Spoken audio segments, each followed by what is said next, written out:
The views and opinions expressed by tonight's guest and topic of discussion do not necessarily represent the official policy or position of Spaced Out Radio, Spaced Out Saturdays or Sundays, SOR Media, its hosts, syndicated carriers, or anyone associated with this broadcast. Any rebroadcast, reproduction, or other use of this broadcast or podcast without the express written consent of SOR Media is strictly prohibited. Listener discretion is advised.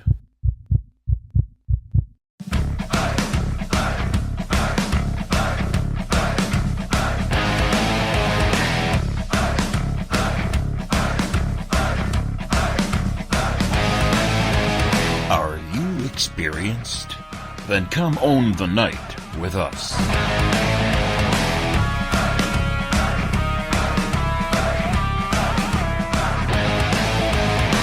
Little brother has taken control, shoveling dirt in every hole. Predators to condemn your soul, watching you and watching me. We're all stationed atop the mountains of British Columbia, live from SOR headquarters. This is Spaced Out Radio with host Dave Scott. We live behind glass curtains and act like nothing's wrong. Soon you will belong. You can follow us on our website, spacedoutradio.com, and on Spaced Out Radio on iTunes. You can follow Dave on Twitter at Spaced Out Radio, and on Instagram at Dave Scott SOR, on Facebook at Spaced Out Radio Show, and on our YouTube channel, Spaced Out Radio. Brother wants to make headlines, be immortalized. Everyone's got an electric eye with the digital spies. They've watched you for so long. I know you're out there somewhere watching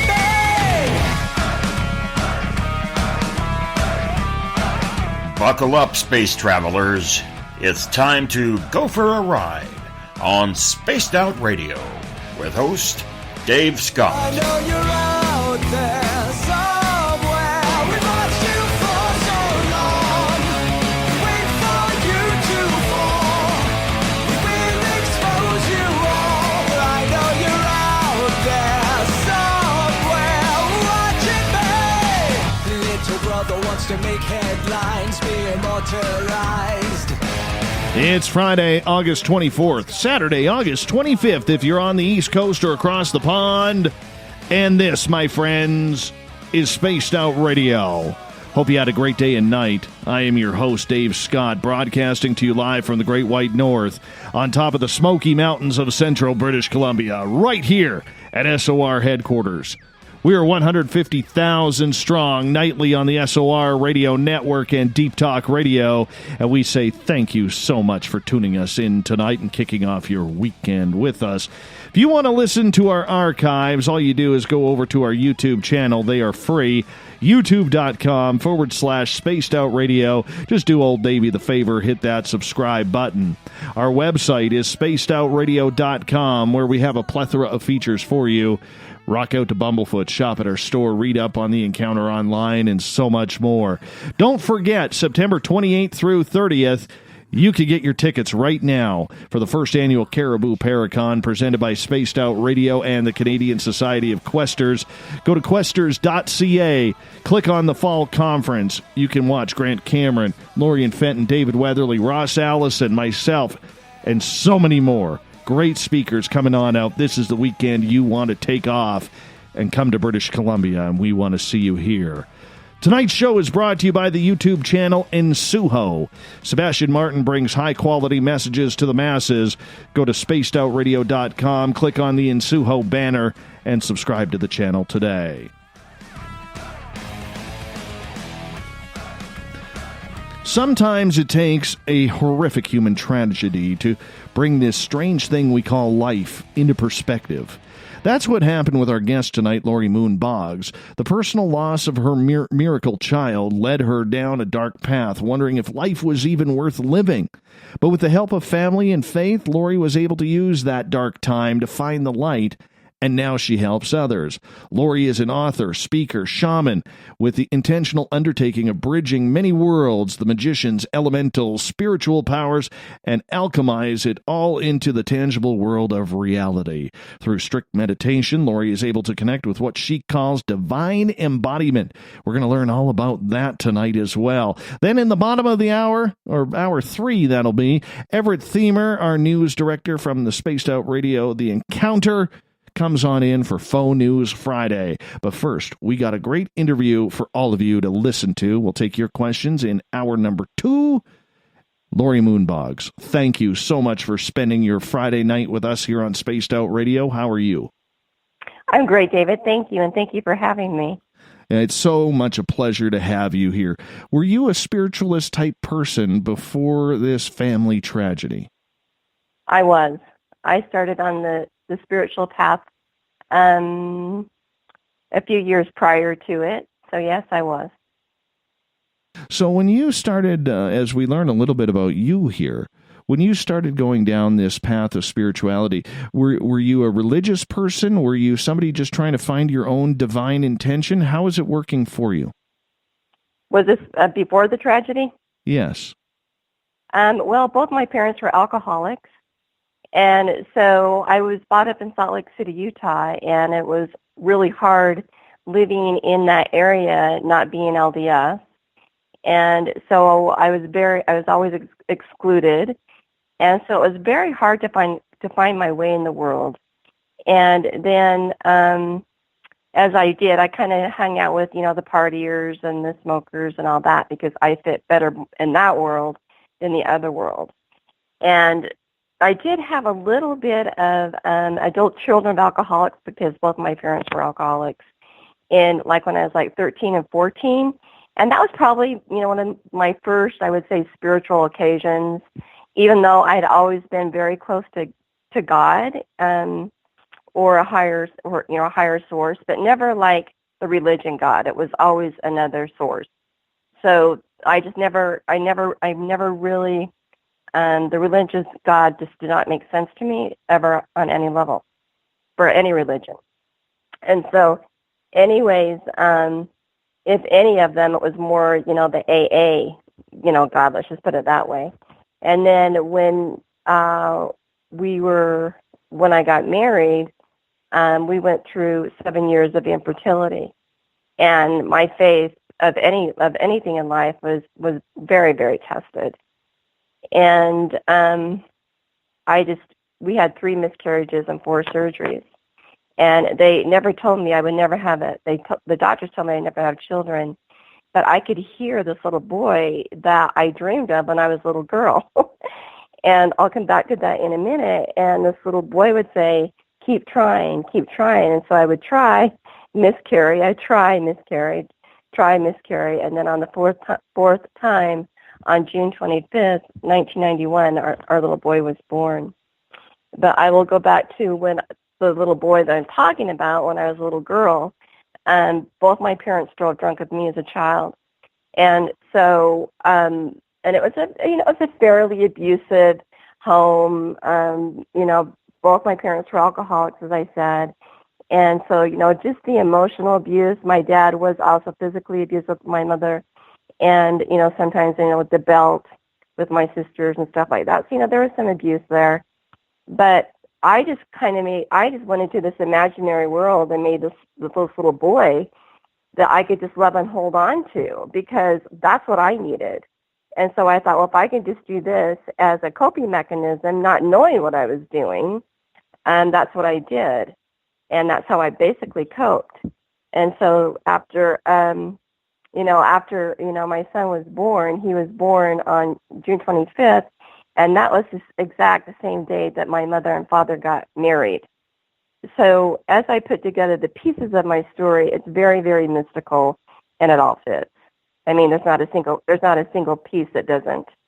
Do you So, feel a little ripped off, Laurie, or angry towards your past because you grew up in an alcoholic home?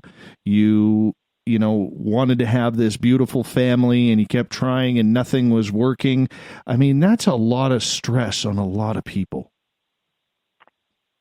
I would say, I was 28 when I had Preston, and I'm 56 now. So 28 when I had Preston. So yeah, I was pissed off back then when I couldn't get pregnant, and my friends were, aborting babies, or they were having their own kids, and we did everything. We were doing everything the doctor said. I had 3 surgeries, and did a lot of drugs, and and how I finally got pregnant was, I took Clomid. I was on Clomid, but I also took zinc, or my husband took zinc, and I took Robitussin. And zinc actually builds up the sperm mobility, and Robitussin actually thins out the mucus in the woman's membrane so that the sperm can swim faster. That's how I ended up getting pregnant. But you're right. I mean, I did feel bittersweet with my life. I did feel that way at that point in time. And then when my son came, it was like I was almost like worth it, because we had such a deep bond, and he was amazing. He taught me us so much about love and joy that I had never even knew or seen before. And so, I went ahead and took some parenting courses, because my parenting classes were my parents were so screwed up, I didn't want to screw him up. So one of the classes I took, I was taught to learn to tell your children you're on top, in tune, and in touch. So, every day, at least 10 times a day, I would tell Preston that, Bubba, that was his nickname, you're on top, in touch, and in tune, and give him a kiss. And we just kind of made that kind of our daily ritual every single day, because I wanted him to know, I wanted him to have the confidence that I never had, excuse you, but I never had. So I really wanted him to know that. And he was very in touch child. He was very, very in touch. He was a Cancer, which I am too. So we connected deeply. But like I say, our love was so much more deeper than I can say than what most people go through, because they didn't go through this, this deepness that we had to go through to have Preston, if that makes sense. I can totally see that, and where it's relevant, I think we all have that family story where it happened. For me, it was my uncle and aunt. They always wanted to have children and were never able to. I think they tried in vitro like 7 times, and it didn't work. And eventually, it ended up killing my uncle at the young age of 53, because after that happened, I think the last time they tried, they were in their early 40s, and he just couldn't handle it anymore, and he actually became a raging alcoholic, and basically drank himself to death, lost his $1 million business over it, everything. But that's the type of emotional power that, when you want to be a mom or a dad, that's the emotional toll that it does take on somebody. So for you to be able to finally have this miracle child that is, beautiful, born on a special day, and moving forward, I mean, you just had to be at the top of your world right there. I mean, you made your own Mount Everest. You climbed it. I mean, we did, and that's what I meant. So we lived it. But then about, when Preston started turning about 3 or 4, so then I started going into Spiritual Unity Center. Now I'm going into church, to a spiritual center. And I was introduced to some, the books, Talking to Your Angels, and these kind of things. And I started reading them. And I just started, asking questions. And I realized I was very intuitive. I didn't know I was that intuitive. And then it was pretty cool in the beginning. And then I started hearing these messages that your son is going to die. And it started getting very strong when he was about 5. And I didn't know what to do with them. I was starting to drink myself. I was starting to cope by those messages. The fear started getting very, very strong. My anxiety was getting strong, because I was test driving my intuition, and I was always right. And so I'm thinking, oh no, if I'm right, this means this is right. And so for probably, about, it started when he was about 3, but it was getting harder and harder and harder by the time, he was 5, 6. So I did go to my Unity Spiritual Center person, the preacher, whoever the guy was, and talked with him. And, he just said it's just fear, let it go. And my husband was saying it was just fear, let it go. And I have seen, a therapist, and they were saying it's fear, just let it go. And I'm just like it's that easy to let go of the fear. It's not that easy when you're hearing this. You can feel this continuously. I mean, it's just like, it's in my psyche everywhere I go. So like if Preston was at a neighbor's house and he doesn't come home on time, I would like freak out. Or, so I was always that apprehension in my life that I lived with him for, with that apprehension for really 3 or 4 years. And then the one time I was buying this coat for him, and it says, don't buy it. He won't be able to wear it. He won't wear it. I'm in the check stand checking out, and I'm hearing the voice, don't buy it. He won't wear it. And I'm like looking at Preston, and I'm trying to hold back the tears because this voice is saying this, and I'm like, you're not going to take my son. You know what I mean? I really was going crazy for a while, I have to say. So then at that point in time, I thought, I need to get out of Utah and move into, a safer environment, one that's not so busy and more one that's a rural area. And so we looked, and we chose Wyoming, and so we went ahead and sold our house, and we moved there, and we found a house that was on an acre, and it was a nice home, and it didn't have any lawn. But I didn't realize back then, of course, this is back in 1999, and they didn't have all this stuff out on the internet or anything that they have now. And I was very ungrounded because I was actually drinking a lot at that point in time too, trying to numb out those messages. So I was very, very ungrounded. And I really just needed to be grounded. And so I think that's why we picked a house I picked a house of dirt, because I think my subconscious was trying to tell me, you need to be grounded. And then we loved it. We loved being there. It was a nice little town. It was only a town of 5,000. And it was really a dream come true for all of us, for us to move there. And the day before, about a week, probably about 5 weeks into it, my husband also has multiple sclerosis. And then I was diagnosed with a fibromyalgia. And I'm sure, a lot of this came with the stress, as you were saying, with the infertility. And so this one time I was getting a little fearful because I thought after moving to Wyoming, the premonitions were going to slow down, and what happens is they actually kicked up. And I realized that Wyoming was the very place that my dad drove drunk with me when I was a child, and we were in a trailer. And we were going down one of the canyons there, and, we were I was only probably about 6, and my little brother was 4, and my mom was in the back of the trailer, and my 2 older sisters. And so he's driving in the back, we're in the back of the trailer, he's driving, and he's drinking his vodka. He got up at 6 o'clock in the morning and decided to take off. And we can see the tree trunks and the trailers going back and forth. And we really thought we were going to go over the cliff. I mean, it was, talk about abuse. We were screaming, glasses were falling all over. My mom was hungover.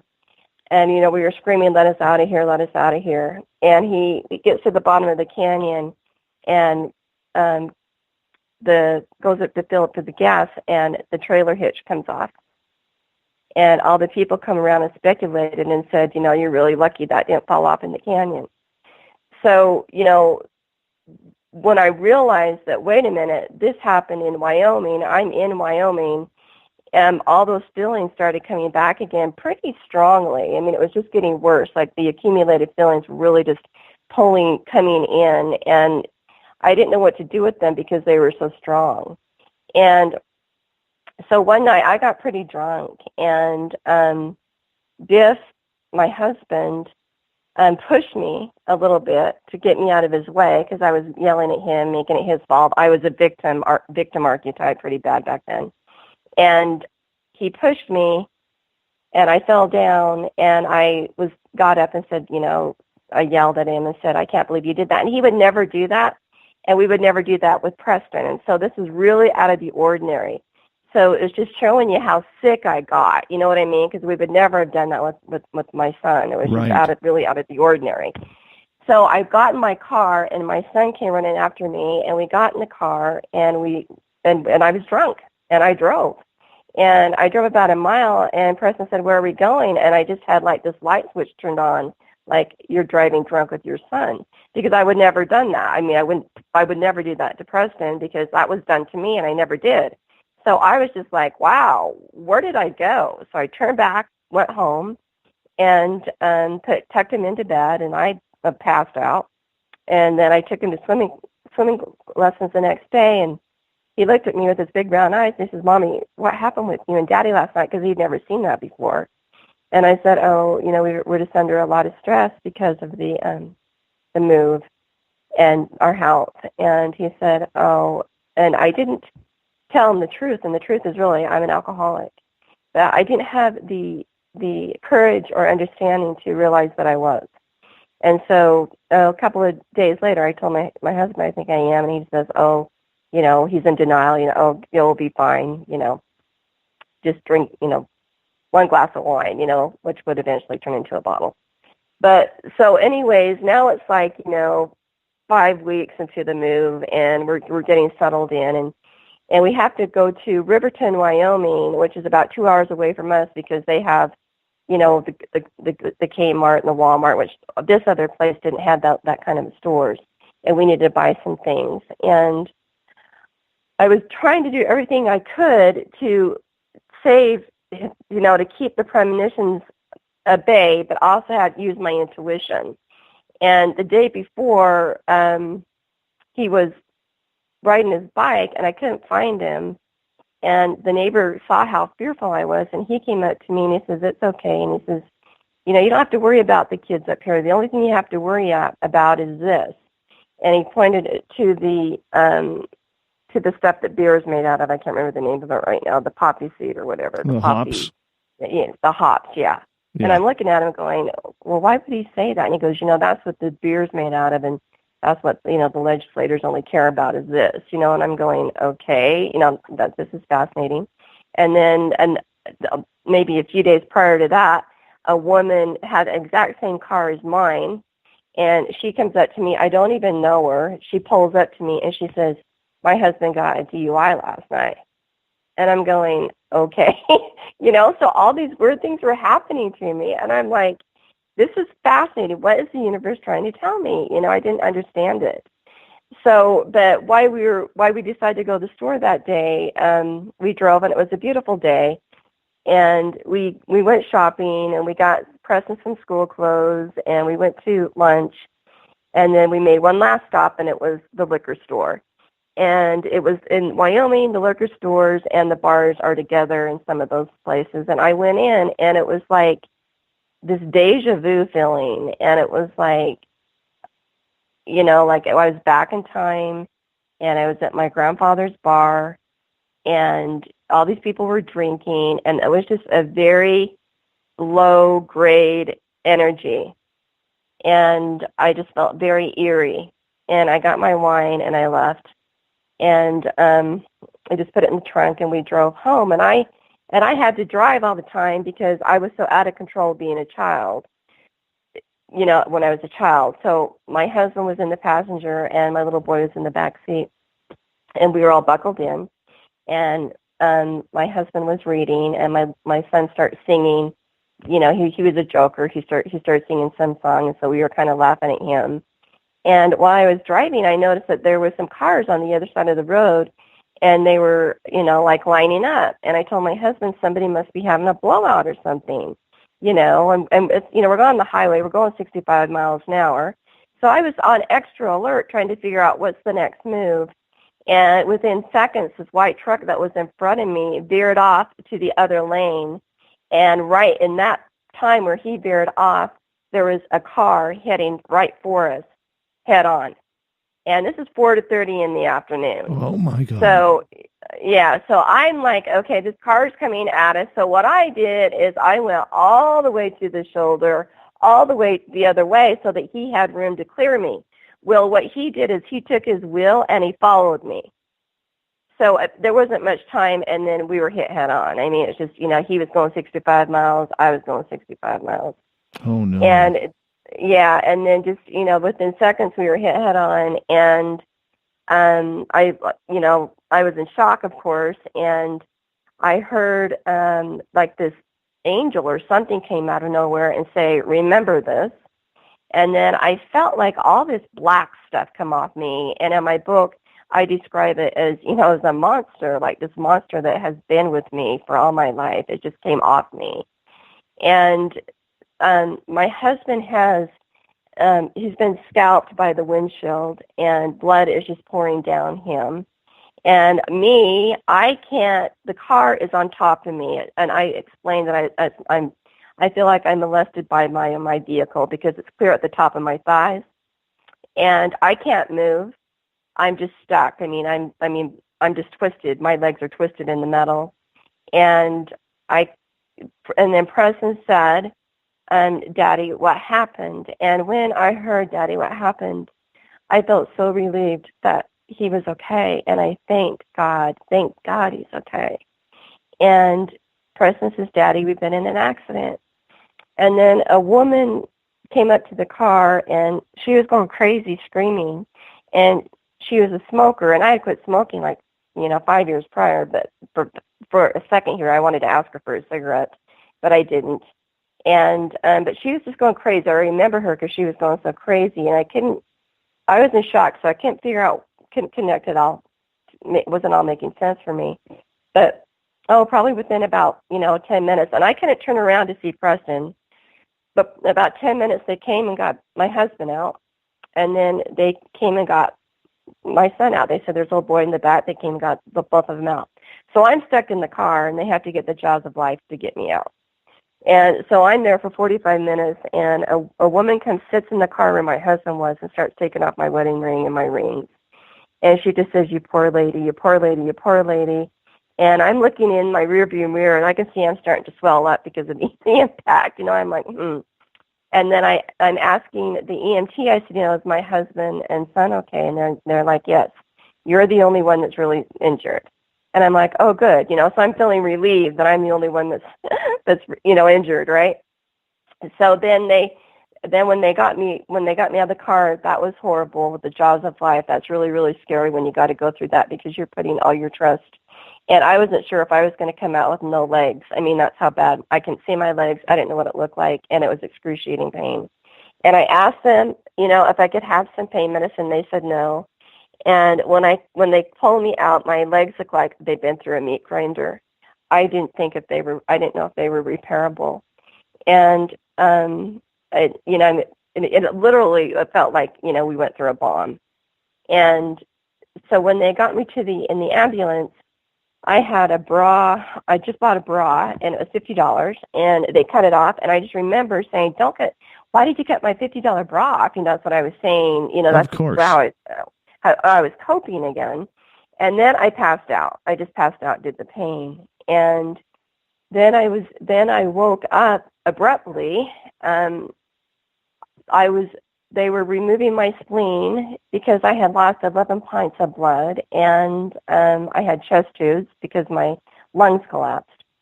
And so they were basically, at this point in time, just trying to keep me alive.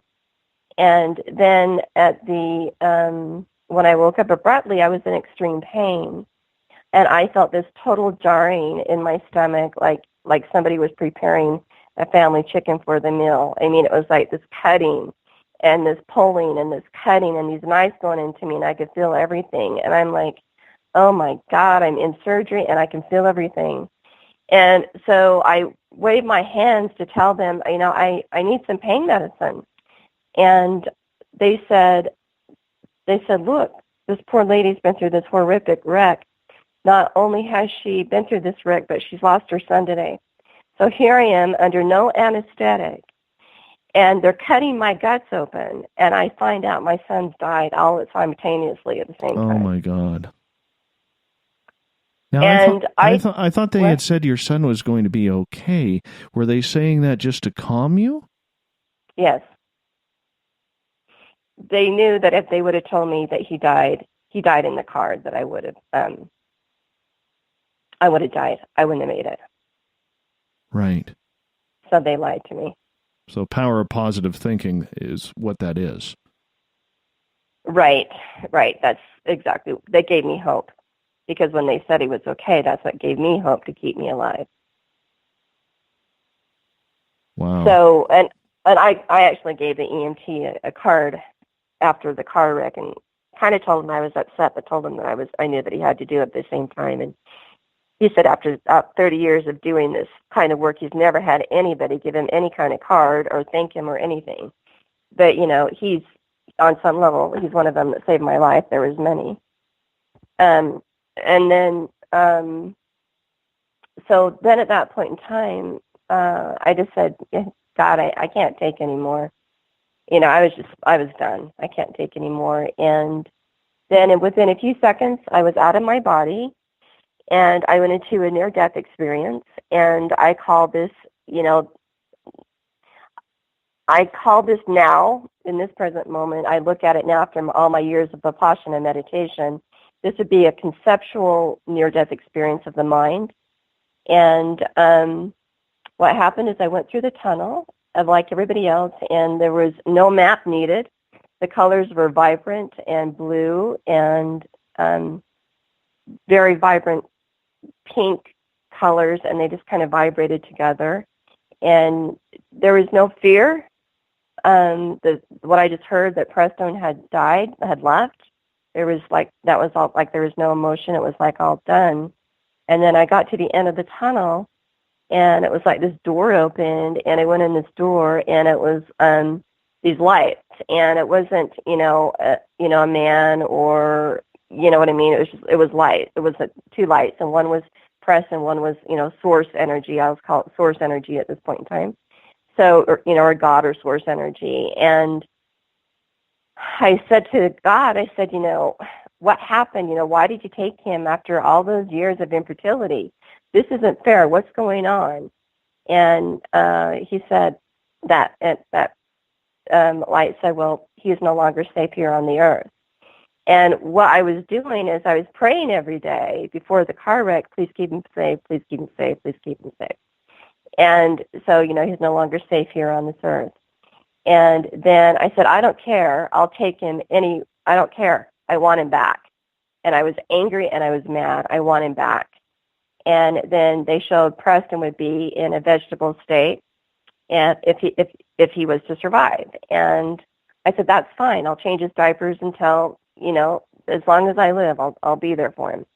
And then Preston said, Mommy, I really don't want to go back in that body. And in that time, I knew it was going to take more love to let him go than have him stay in a body that is a vegetable. Wow. Because those were his wishes. And so I took Preston and I took him to my heart, and then the light came over and hugged us. So we were all in this circle of light. And then the God light said, you have work that you need to do. And then pretty much said I had to go and pushed me out of the realm. And then I felt like I was being put into a pair of shoes that were, 5 sizes too small. It was like trying to put my spirit in these pair of shoes that didn't fit. And then I was being life-flighted to Casper Medical, and I could smell the blood in the helicopter. I was freezing to death, just cold. And then I passed out again. And I ended up being in a coma, an induced coma for 20 days. I had a severe brain injury, along with multiple other injuries, and my teeth were shattered. My eye socket was shattered. My lungs were lacerated. I mean, collapsed, but my liver was lacerated. My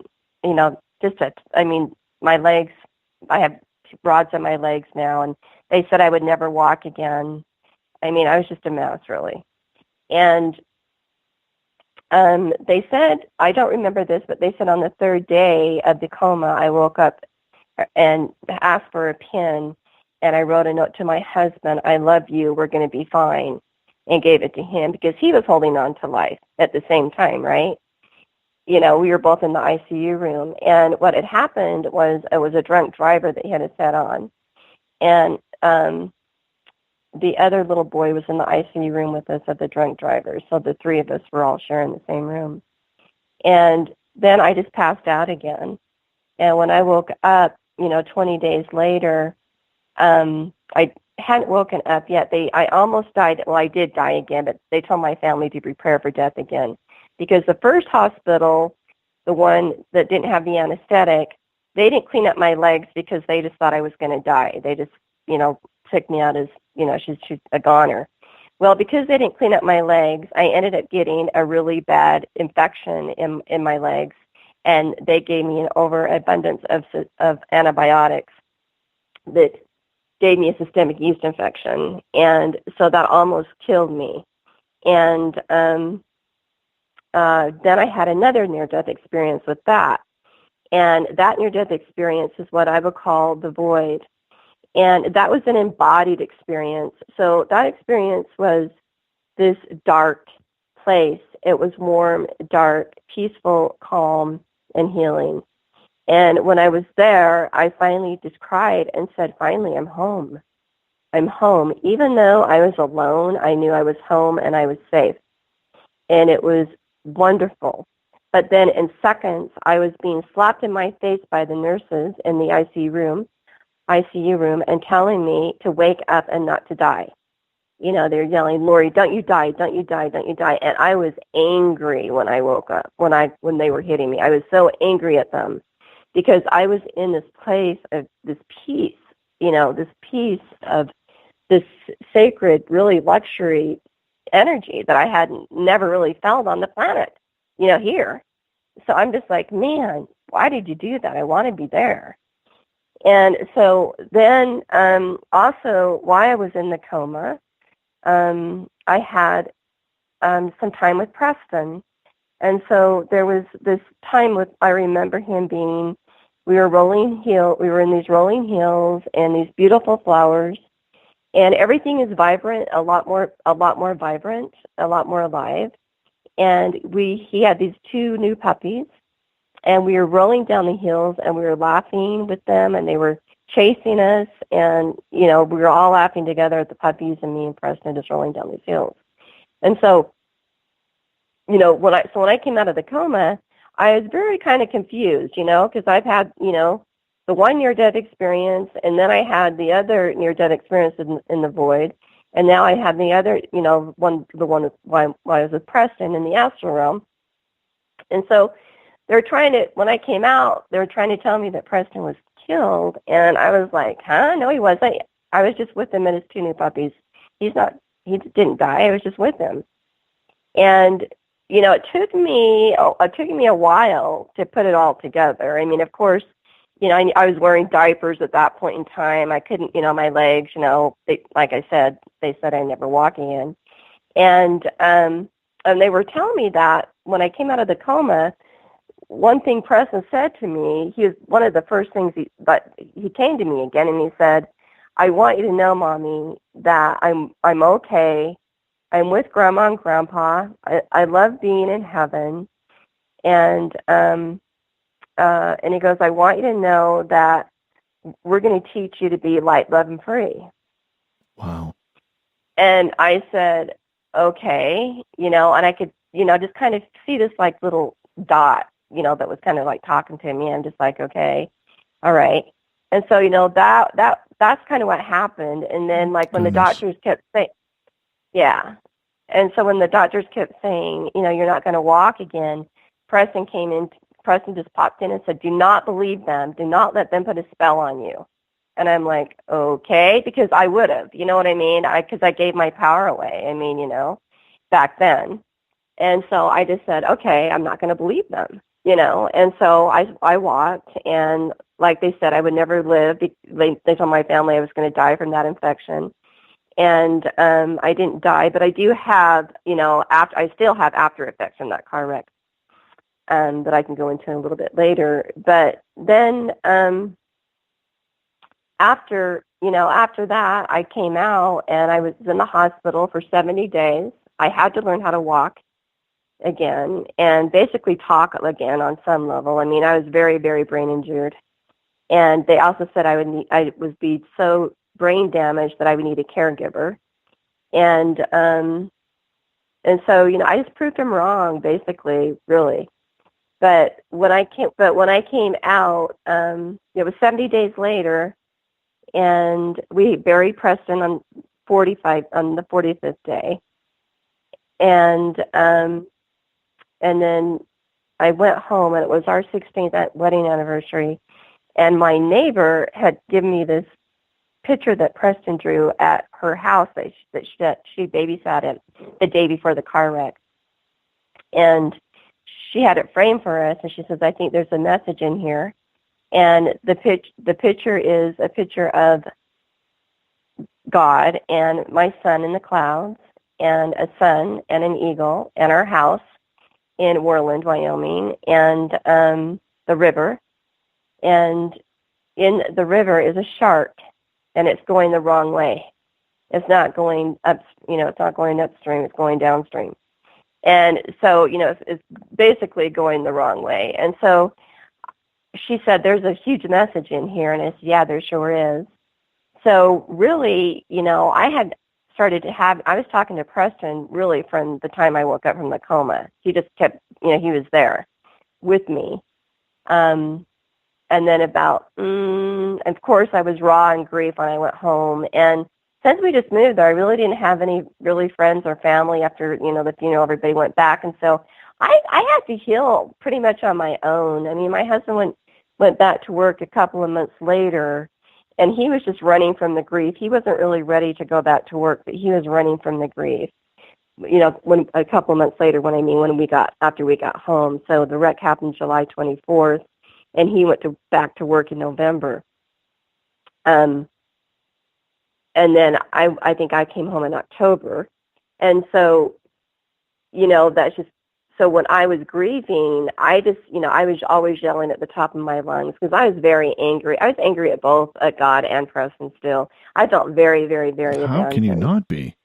Yeah, I mean, I felt very abandoned. And so I went through a lot of anguish and raw grief and yelling and screaming, but I also had a lot of deep-seated, what I would call mystical, wrapping of the arms energy of, when you feel the rays wrap around you of the sun, that kind of energy was there to support me through this.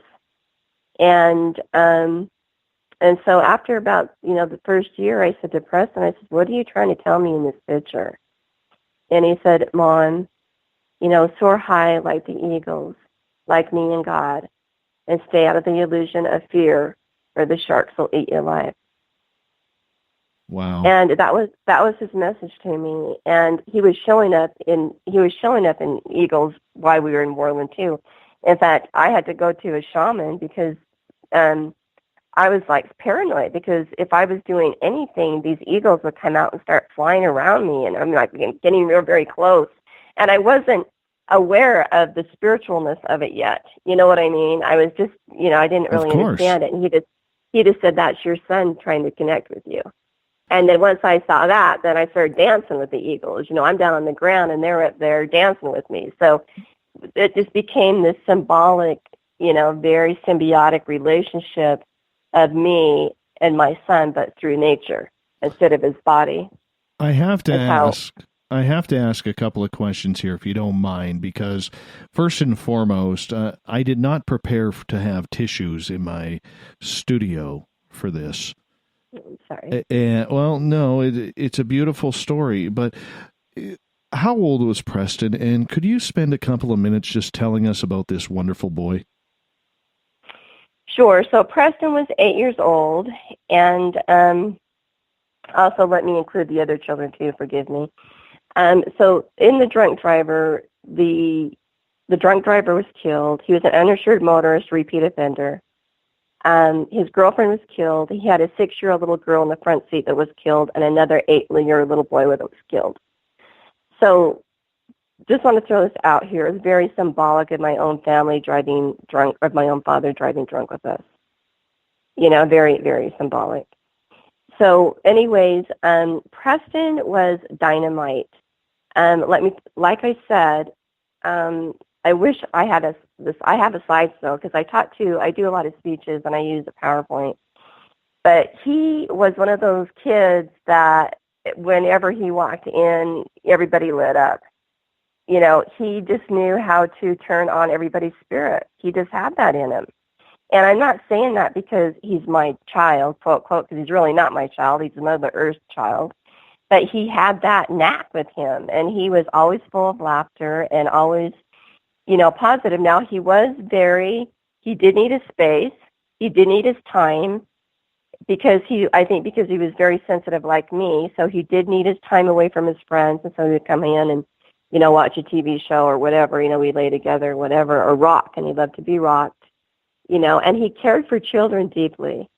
So there was a little kid in his first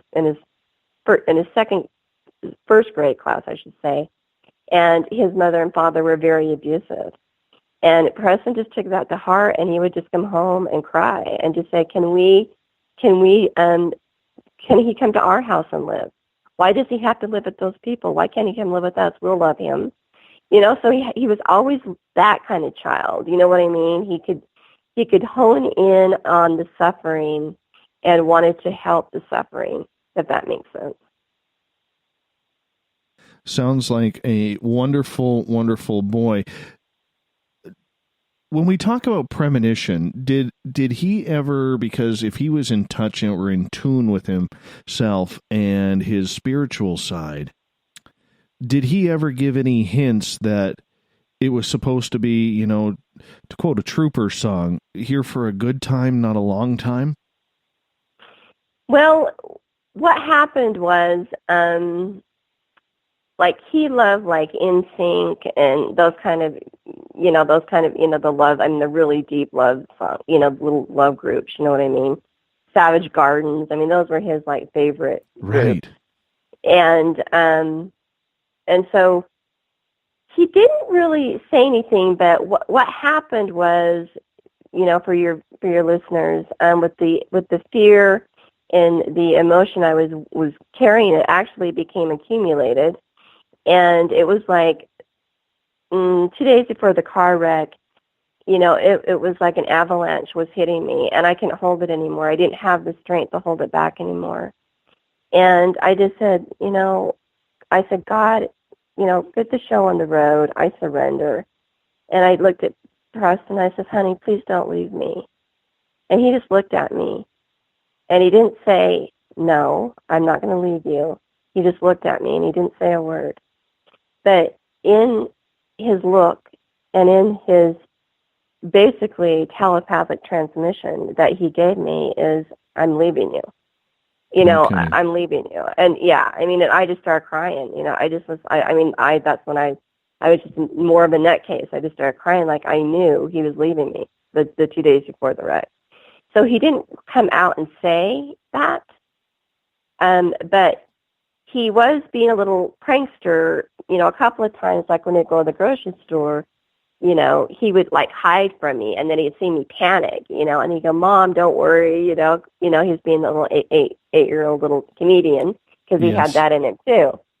So, and he did say, when we were driving together to Wyoming, and I was crying because I was so excited, and and this is an 8-year-old little boy, and this is before all this stuff was out, with spirituality and stuff. And he just said, Mom, just remember, you'll always have your answers in your heart.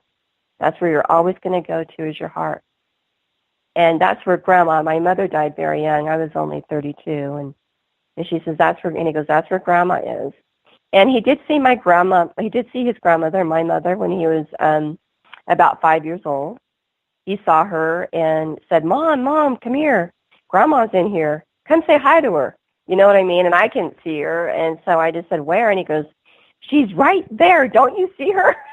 And I was like, no, Preston. He goes, she's right there. And I go, well, what does she want? And he goes, she just wants to give you some love. And I go, oh, okay. You know? So I was really good about not making him wrong just because I didn't see it. That, you know, because I'm like that now. Just because I see in many other dimensions and other people don't doesn't mean that I'm wrong. And I knew that with him, that I wasn't going to make him wrong. So I just said, oh, thank you. And so I went up to the wall and I hugged her. And then he put his hands on his hips and he goes, there, was it that hard? Because I was making it so hard because I couldn't see her, you know. So, you know, that was another intern where he had, you know, right, where he saw my mom, you know. Right. I do have to ask, because we only got about 5 minutes here before we got to go to our first break. Is Preston still with you? Has he become almost like a spirit guardian towards you, your husband, Biff? Or is he just a beautiful, free, loving spirit who just pops in every now and again just to check on you?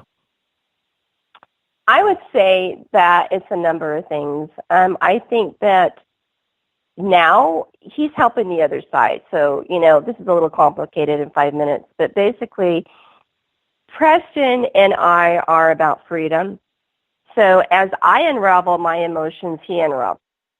So basically, I would say that he is a support team, just like you are a support team, helping people, so is he, and so am I. And just because people are on the other side doesn't mean they're not doing this work. So basically, he's showing me how to unravel, and my husband how to unravel, so that he unravels. Because once we unravel, we can get deeper and hopefully get off of this planet. If that makes sense. So it's your confirmation and your strength that knowing that he is telling you, don't worry, everything's going to be okay and we'll be reunited again. And just because I'm not there doesn't mean we're not a split family or a broken family or anything like that. It's like he's almost preparing the party for the other side when Mom and Dad come back. Well, he is here. So the thing is, he's here. So it's kind of like, you know, he does pop in. Now he's busy. He's got his own, you know, what I would say purpose going on. But if he needs me to do something, he's popping in and he's saying, we need you to do this and this and this. We need your help. And so I'm like, okay, I'll do this and this and this. And then, like, I just did a speech. In July he wanted me to do. And it was like, I could not say no to this. It was like, we need you to do this. We needed to bring in this energy. We need to open this portal. And so I did it. I did everything that he wanted me to do and the other side wanted me to do.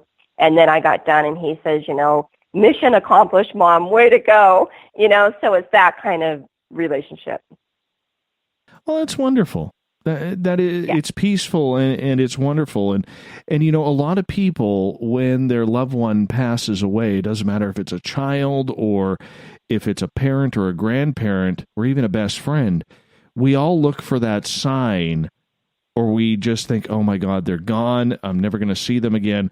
And we don't recognize the signs that are actually coming forward.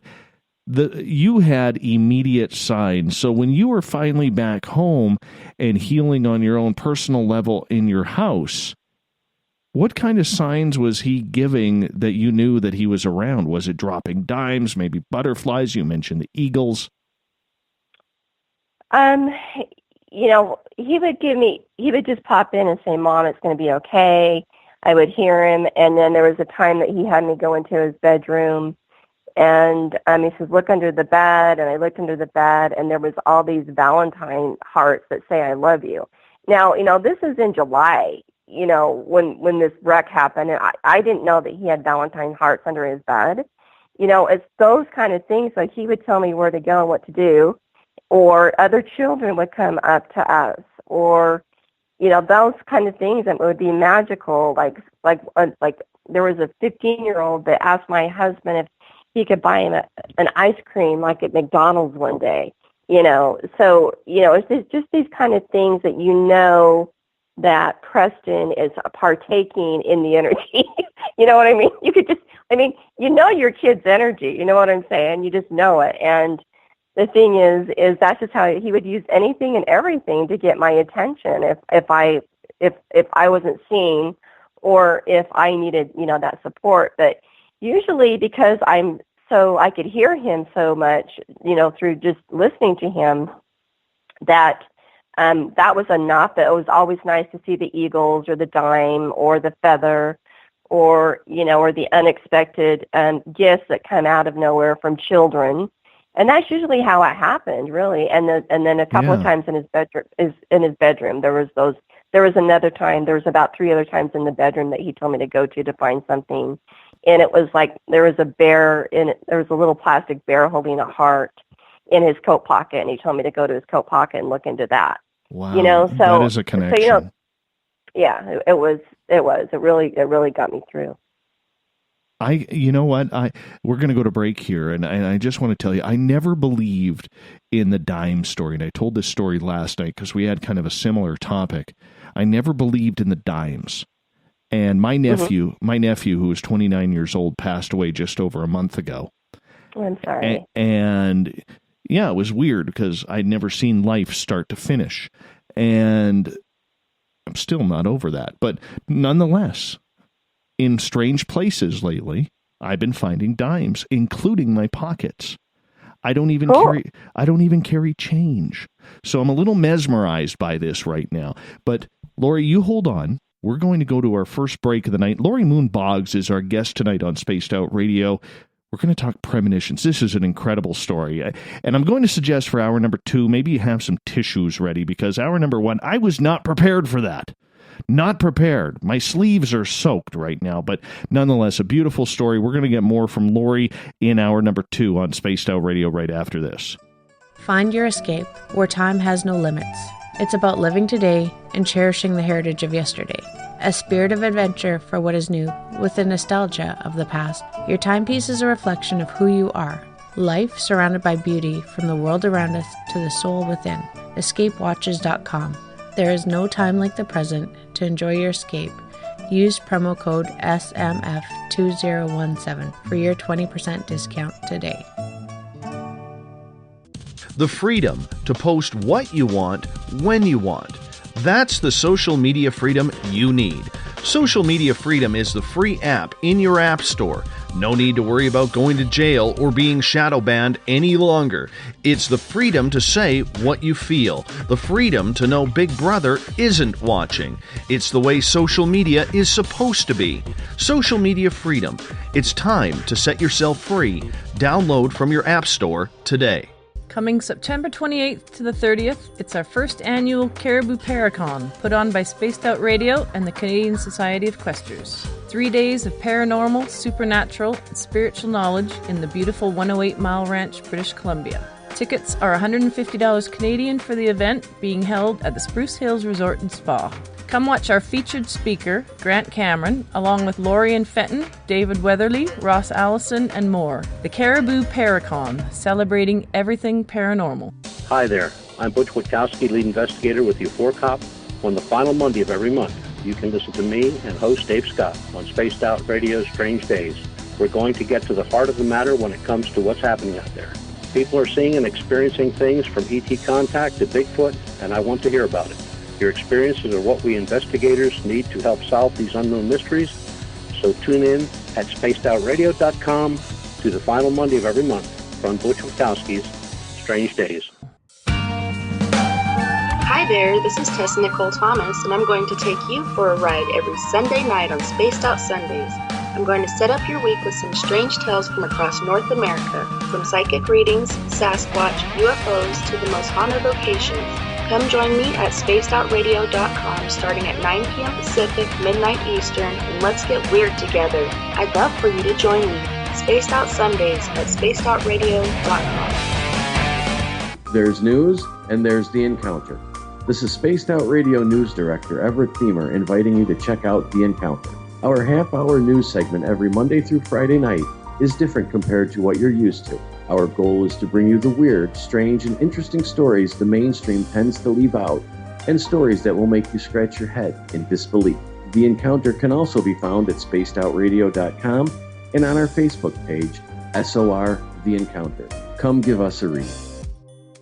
We're bringing scientific thought to the paranormal. Hi there, this is Spaced Out Radio scientist Chris Cogswell. Join me, Chris Zuger, and Dave Scott the second Wednesday of every month, where we break down the who from the woo when it comes to everything paranormal. We'll investigate and try to bring sensible answers to those straight and sometimes outlandish questions people have. Hey, not everything has an answer, but we'll do our best. Listen in to Reality Paranormal only on Spaced Out Radio.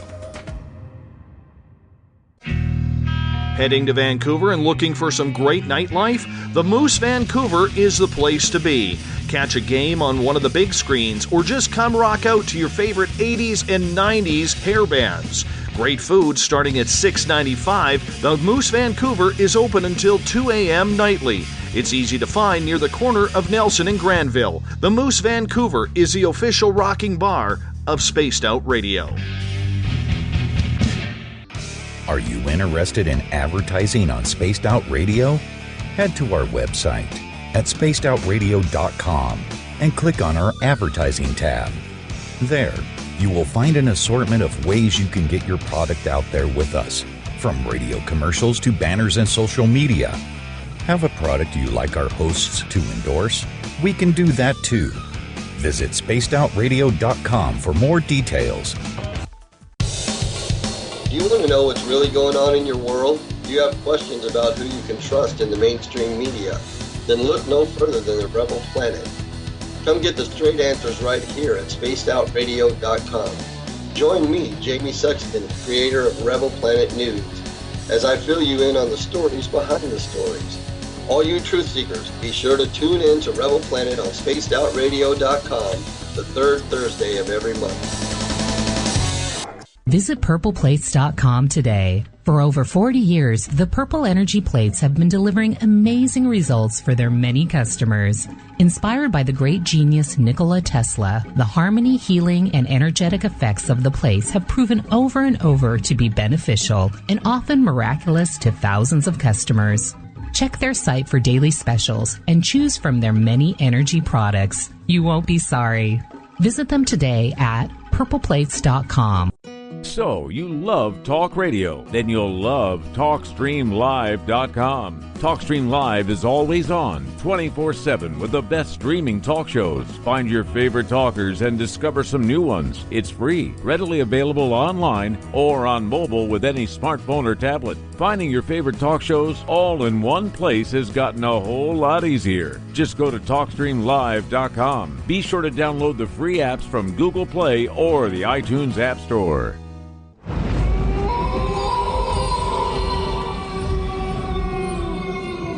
Hey, this is Canadian Paranormal Investigator Mike Moore.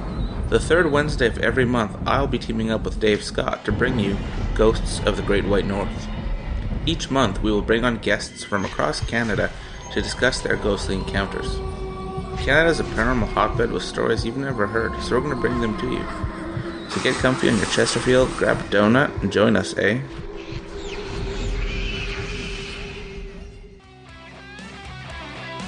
The views and opinions expressed by tonight's guest and topic of discussion do not necessarily represent the official policy or position of Spaced Out Radio, Spaced Out Weekend, Spaced Out Radio Limited, its hosts, syndicated carriers, or anyone associated with this broadcast. Would you like to connect with us? Head to spacedoutradio.com for all your latest show info. And hit us up on Twitter using the hashtag SpacedOutRadio. Now, back to Dave Scott and SOR. Welcome back to the second hour of Spaced Out Radio tonight. I am your host, Dave Scott. Thank you so much for being with us. This weekend, Tessa Nicole Thomas takes over SOR headquarters while I venture off into the wilderness to find my Zen and my Chi We get going at 9 p.m. Pacific, midnight Eastern at spacedoutradio.com. We say hello to each and every one of you listening in on the SOR Radio Network and Deep Talk Radio. Don't forget, you can also check out our archives for free. Go to our YouTube channel, youtube.com/spacedoutradio. Do me a favor, hit that subscribe button. Bill Cardwell. Oh, Bill Cardwell, I'm shaking my fist at you. Bill Cardwell sets the password each and every night right here on the mighty SOR. And tonight's password is dimethyl midophenyl dimethylpyrazolone. Dimethyl midophenyl dimethylpyrazolone. I have to do that slowly, but Bill sets a password each and every night right here on the mighty SOR. Our website is spacedoutradio.com, where we have a plethora of features for you. You can rock out to Bumblefoot, shop at our store, read up on the encounter online, and so much more. And don't forget, you could go to questers.ca right now. Questers.ca, click on the Fall Conference, get your tickets right now for the first annual Caribou Paracon, presented by Spaced Out Radio, September 28th through 30th. You're going to be glad that you did. It's going to be a great 3-day weekend of fun, adventure, ghost hunts, UFO watches, and great speakers like Grant Cameron, David Weatherly, and so much more. Tonight we are talking with author Laurie Moon-Boggs, and a real emotional, sentimental story about premonitions, life after death, spirituality. This is one, if you're going to have to go to our archives and listen to this again, because this is probably one of the most powerful emotional interviews we have ever done on this show. So Laurie, I am very humbled to reintroduce you and say thank you so much for sharing your amazing story with us on Spaced Out Radio tonight. Well, thank you, Dave, for having me again. It's nice to share the story and have it support people that have gone through similar losses. Oh yeah, yeah. It's very, very fresh to my heart. Like I said, with my nephew passing away just a month ago, and it's funny that you mentioned that how your son was with you, because ever since my nephew passed away, we have, as a family, have had some really, really strange paranormal type experiences revolving around him. And whether it's my mother, his mother, who's my sister, myself, it's just been pretty phenomenal. And you really have to open up your eyes, your heart, and your soul, and your ears as well, to find these subtle hints that the person who you love so much and you would do anything for, you'd give your life for them, and here they are giving you these signs from the other side. Right, because they're trying to let us know that they're with us no matter what. Just because their body isn't here, their spirits are. Exactly. I want to get into some premonitions. All right, because you had premonitions about your son passing. You had mentioned that early on in hour number one, and you were like, "You're not taking him from me. Don't you take him." Did you ever think that premonition would come to reality? Well, I did. I mean, I really did, because I kept saying, every time I would, any intuition I had was true. That's what was that was scaring me. I mean, I was, my intuition, I was being validated, over and over and over again. So, now here's this message saying, your son's going to die. And I'm like, well, what I was thinking was, maybe with my intuition, I could stop it. You know what I mean? How can I stop it? And we even really had an incident before the car wreck that I didn't mention. And we were going to go camping like a week before, or actually that day. And we ended up not going because I felt something going on with the truck that we were going to go in, and something was off. And I told my husband, something doesn't feel right. We can't go. And it was actually the day before. I said, something doesn't feel right. We can't go. And then he went downstairs in the garage, and the rim of the tire was ready to explode or something like that. I mean, it was ready to cut the tire. So he said, that could have caused a big problem with the trailer behind us, little tent trailer behind us. So, just those kind of things. I was trying to like stop it with my intuition too. But what I realized, Dave, premonitions are kind of trickery. I think that we have to be careful with premonitions because, like I said, what happened, I opened up, when we come into, the spirituality or the energy world, there's no tools out there. Nobody tells you how to funnel this stuff. You just kind of go in there blindly. Isn't that true? So when I was opening up that book, How to Talk to Your Angels and all this other stuff, I was actually opening myself up to other realities that I didn't know I was opening up to. And so, I really think that's what that was for me when I look at it. I really think I opened up a reality that just wanted to mess with me. And they knew how much I loved my son. Now, then I couldn't say that, but now after going all the hindsight and all the research I've done, I can say that now. So, basically, I gave it power because I believed it and I feared it. And so all my reaction of it, of my son dying and the feeling of my miracle after all those years, the fear of it, basically, opened the door to these lower vibrational realities, if you will, because I'm in fear now. So I'm vibrating at a lower vibrational reality with the fear. So the premonition and the fear were hand in hand. And Yes. I basically, I was just a player. And I know that's what my son was saying to me when he said, in the picture he drew, be careful or the sharks will eat you alive. Now, this is what I know, with these premonitions, and this is what, I tell people, that you've got to be careful out there. You really do. And on my webpage, laurieboggs.com, I learned you have to stay in your power, even with the invisibles on the other side. And you have to stay in your power with people here. It works both ways because, hey, the people that are on this side that aren't too friendly, they go to the other side and they play. You know what I mean? They can play. So when there's a vampiric energy and they're finding somebody that's gullible, they're going to, they have an opportunity to play with them if that person opens up to them. And I didn't realize by reading that book, I was opening myself up to them because I didn't know how to manage my energy. I didn't have what I call energetic boundaries. I didn't have the inner boundaries to say, no, get out of my space. I just believed it. I just believed whatever that energy was saying was going to come true. And as I believed it, it turned up all the chemical reactions in my body, and for 5 years they had me. And then you know what I'm saying? That's basically what I felt that happened. It almost sounds like what you're saying is because you put energy into it, you almost forced it to happen because you believed it was going to happen. Yes. So, so you look at it this way. So this is what happened on a psychological level. I'll tell you what happened. As far as the premonition was a backstage of what this energy is. So basically, I'm a child being forced to drive with a father that's drunk and a mother that is letting the father drive drunk. So, we're being forced to be in that vehicle. That was horrible. It was very, very neglectful. It was very, very it was terrorizing as a child. So then I'm carrying that fear with me, right?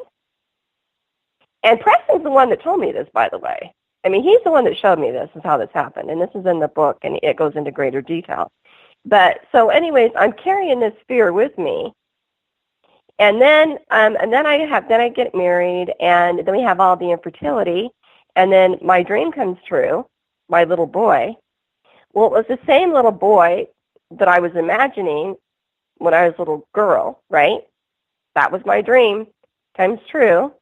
So now I am, this 28-year-old woman or young girl that's had this baby. And emotionally immature, too, because we're not taught emotions on this planet. And so basically what was happening, I feared my life as a child. I feared for my life as a child. What I was doing is I was projecting that same fear on Preston, not knowing what I was doing. I didn't want him to die. That's how the premonition slipped in. That was the open door. Do you follow? Totally get it. Totally get it. I project. Go ahead. Go ahead. You go ahead. No, you're the guest. They don't want to hear me. They hear enough of me. Oh, no, I love your wisdom. Oh, well, I was just going to say, how did you then get over that guilt that you manifested this? Well, I didn't feel guilty. What happened was, it was about 3 years after the car wreck, and I was angry. Don't think I've not been angry with this thing. So there was one time I was angry. My husband and I, we were on the edge of divorce, and we were in Casper, Wyoming, and things were just not going. I mean, nothing I did was working out. It was just crazy. And so I just got mad and yelled and screamed, and I was on the floor, and I was having a tantrum. And President said, "Mommy, don't worry." And I'm like, "What?" And he goes, "You can create anything you want." And I go, "What?" And he goes, "Mom, you produced the wreck." I went, "What?" I was so angry. I go, "What do you mean I produced the wreck? I didn't drive. What are you talking about? This is crazy." And he's like, "Journal on it." And so when I sat down and I journal on it, and I'm looking at my life and driving with my dad, and I'm having all this fear. I mean, I have to drive the car. I won't let my husband because of the fear. I mean, my life was basically, I danced around the fear. And no psychologist, nobody knows how to deal with this stuff out there in Western medicine. Nobody does. And so that's why I wrote the book, because we need to go down deep and under and start looking at these layers. Because, if they would have looked at my past, but somebody could have put this together. But instead they just wanted to say, "Oh, here you got manic depressive," or whatever diagnosis they want to throw out, and you put on a pill, which I didn't buy, by the way. But the thing is when I saw that and I wrote it, what happened is all the power from the car wreck came back to me. So it was like, whoa, what was that? So this guilt thing wasn't there for me. What it was for me was an understanding that this car wreck had to happen for us to see how powerful we are and what are we really doing with ourselves. And I never went to guilt one little bit, because President said it had to happen for us to start waking up. And I believe you. Okay, I think you are one of the most genuine guests we've had on topics like this, and I believe you 100%. But I would be amiss in not asking this question, that there had to be a lot of people either within your inner circle or your friends or even fellow colleagues who hear this story, Laurie, and say, "She is grieving way too strangely. This isn't normal. Are we sure we shouldn't be getting our friend or family member some psychological help over what she is saying about Preston still being around and all of these signs that she says she's having?" How have you dealt with that type of criticism that just comes naturally from people who don't understand? Well, to be honest with you, I haven't had very much. Usually when people, because Preston goes to them. I mean, I had one reader send me a license plate when she was reading the book, and she showed it. She says, "Oh my gosh, I was thinking of your son, and I was thinking of your book, and this license plate comes up, and it says, 'I love you.'" And so I haven't had a lot. Now, I've had some, Christian people get mad at me at the story. But, that's because of their conditioning. But for the most part, my son pretty much has visited all of them. They know him. I mean, they know his energy. And my sister, every year to this day, she buys me flowers from him for Mother's Day. She sends me a card on my birthday from him, Christmas presents from him, because he's over there, and this is more in my book, because he's over there pounding her, "Aunt Cindy, you need to get this from my mom, and you need to get this from my mom," and, her brother-in-law, did a beautiful picture frame for us, with his pictures, and my brother-in-law is very, very, very, very, very, scientific brain, so he was pretty freaked out that Preston was coming to him and having him do this stuff, So Preston was just kind of really just was awakening opener for the family, if you will. And then the people that have read my book, the only ones that I really have had any, what I would say criticism are the people like doctors. They can't connect the dots You know what I mean? They're just too logical. But that's only been a couple. But other than that, I mean, I'm on Amazon. You can read the reviews. I get really good reviews because my book unravels people. My book unravels the psyche. We're very similar in our pain. We all are. We're very similar in our suffering. So my story is just an experience for people to unravel. They can use this for their own healing. And that's why I wrote the book. And Dr. Stephen Hawkins said that. He says, you know, people don't have to go through the tragedy, but what they can do is they can utilize other people's tragedy. And we can. We don't have to live through it anymore. We did it one time. You know, we don't have to continue to do this. We can stop this. However, we can unravel the emotions by other people's stories. Premonitions can come on all facets, and you know, it kind of bothers me at times because when you get some major event or catastrophe, let's say 9/11, where you know the next couple of years you have all of these people coming out of the woodwork. I had a premonition about that. I saw planes and I saw the burning buildings, and it just makes me roll my eyes. But they do happen, whether it's deja vu, whether it is something odd that takes a couple of years. And I'll give you a personal example of this. My previous career that I had working in financing, I worked for a husband and wife when I moved to up here into the Caribou region of British Columbia. He was the greatest boss I have ever had. Just a fantastic human being. His wife was a complete 180. Just one of the most evil, vile, spiteful people that I have ever met on this planet. And I even recall, you know, my final words to her, which was pretty much, you know, paraphrasing here, why don't you like me? You haven't liked me since day 5 that I started here, and this was a year later. And it just baffled me because I'm somebody who, you know, with my anxiety, I'm a people pleaser. I don't like it when I find people who are upset with me. I try and fix things, and that's just the way I am. But it was weird because I remember telling our former receptionist one day, I said, you know, I just have a weird, strange feeling that within the next 2 years, she's going to die tragically. I said, I don't know what it is. I think it's a car accident, but she doesn't have long to live. She's just way too mean, way too vile, and I cannot see this continuing.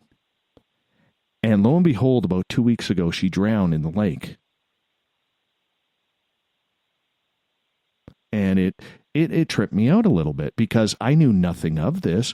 And all of a sudden, our former receptionist texts me and she says, did you hear what happened? She goes, are you psychic? How did you know this? I said, well, what's going on?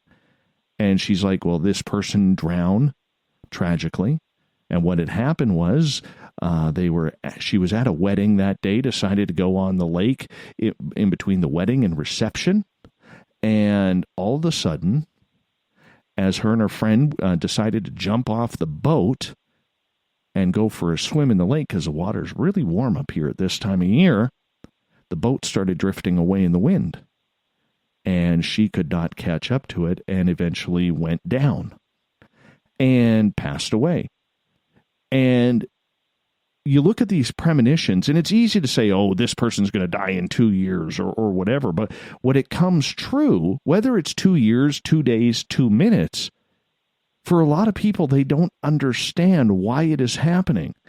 Did you ever, Laurie, try and study up on premonitions as to what they truly are when you started having your own experiences with them? Well, again, you know, we didn't have the internet or anything like that. I didn't understand exactly what was happening when they were coming at me. I just thought, you know, what is this? Why are you telling me this? You know, on some level now at the highest, which I wanted to go into a little bit deeper here, you know, like what Preston's saying as far as the premonitions go. So let's just, you know, hit reverse a little bit, okay? So let's say my parents drove drunk with me, and then I found a therapist, or I found somebody that was able to really go down deep under and help me clear out the energy and gave me the tools and the energy management tools I needed. That premonition or that tragedy probably would not have happened because the energy wasn't accumulated and it didn't build up. Okay, because it builds up. I mean, in my book, I say I could throw, when it first started, I could have thrown a snowball out and, just thrown it. But what happened is the energy built up. And so just like 9/11, that was a buildup. I also felt 9/11 too, by the way. So it's a buildup of energy. When the buildup of the energy starts happening, it starts going into the collective. So basically, her buildup of energy, the woman that you're talking about at your work, you guys have a past life, by the way. I saw that, just so you know. But there's that energy there. You're feeling it, and so you just tapped into it because that accumulated energy is already set in motion. You see what I mean? It's already set in motion, and it's not going to matter, And you're just tapped in enough to know, how, she's just miserable. She's going to take off one of these days, which was your way of coping with the way she was treating you. But you were also tapped in, it's kind of like, a three-way byway, right? You were also tapped into her spirit. Oh, yeah. And so it just showed itself because we're all tapped into everything. I know after the car wreck, probably in about 2000, the car wreck was in 1999, this was in 2004, I started going crazy one day, probably about 2 days before there was a premonition I was seeing, and it was of a family in a white car, and they were going to get hit on by a drunk driver. And I was going crazy, and I remember having the covers over my head, shaking. I am like, how do I stop this? I don't know who it is. So I called up my family who has a white car. I didn't know who it was, but I felt it coming. Well, then the very next day, there was a family here in Idaho, and they were hit head on, and a little baby was killed, and the father, and then the mother was similar to me. She was, a hairdresser by trade. That's what I did by trade. And then also, she was in a coma for 20 days. Her injuries weren't as severe as mine, but she was very, she was, in the hospital, probably for about 30 days. So, with similar injuries. But, I'm just saying, when you're in that vibration or that transmitter or that frequency, you're going to feel this stuff. I mean, the tsunami that came, I felt like what happened to me, my eye twitched for me for like a year before that tsunami. And then I just told my husband the day before, I said, something bad is going to happen. And then that Christmas Day, the tsunami happened the next day. And my eye quit twitching. So that tells you how connected we all are, on every level. Because we're all aspects of each other, really. We're all aspects of each other. And so, just so you understand, after, so one of the things I had to do with Preston, this is one of the little things he had me do. So I've been, kind of pretty sick since this car wreck because I was chemically injured when they were trying to save my wreck. So I came out of that wreck with chemical sensitivities, and it's been a nightmare to live with this stuff. Let me tell you, it is deafening to live with this stuff. So anyways, I'm a lot worse now than I was then. But in 2010, he's like, I ended up meeting a Jordan family from my book. And one of the people there was a son, and he was like, his energy was amazingly healing. And me and Biff talked to him on Skype for like a year, and then I was just told, President says, you need to go to Jordan. I'm like, the Middle East? Are you serious? Me? I didn't like to go downtown Boise. Are you serious? Me go to the Middle East? And he's like, yeah, you need to go. And my husband's like, hey, you should go. I'll support you. And so it was really a test in fear. I mean, I would talk about fear. And the thing is what happened when I got there, I could just feel my son so deeply. It was like he was right there, closer than I've ever felt. And through that whole experience, the son that we talked with, he really did some really cool healing work on my body that I have never felt here in the States. I mean, this man was so in tune. And then he took me to his cousin's house and their other family, And I was sitting with the family, and they were so sweet and so beautiful, and this little boy comes popping in, and he is Preston. I am not kidding you. He looks exactly like Preston. I look at it, and I just start crying. And I've got pictures that they're spitting images of each other. And I'm looking at this, and I'm just like, wow. And I could just feel Preston say, you know, Mom, I told you I would hug you again. And so, you know, and so I went, you know, and so what I realized, this is why it's so crazy. You know, here we are bombing these people in the Middle East. How do we know they're not our reincarnates of our loved ones over there? I mean, this is crazy what we're doing, right?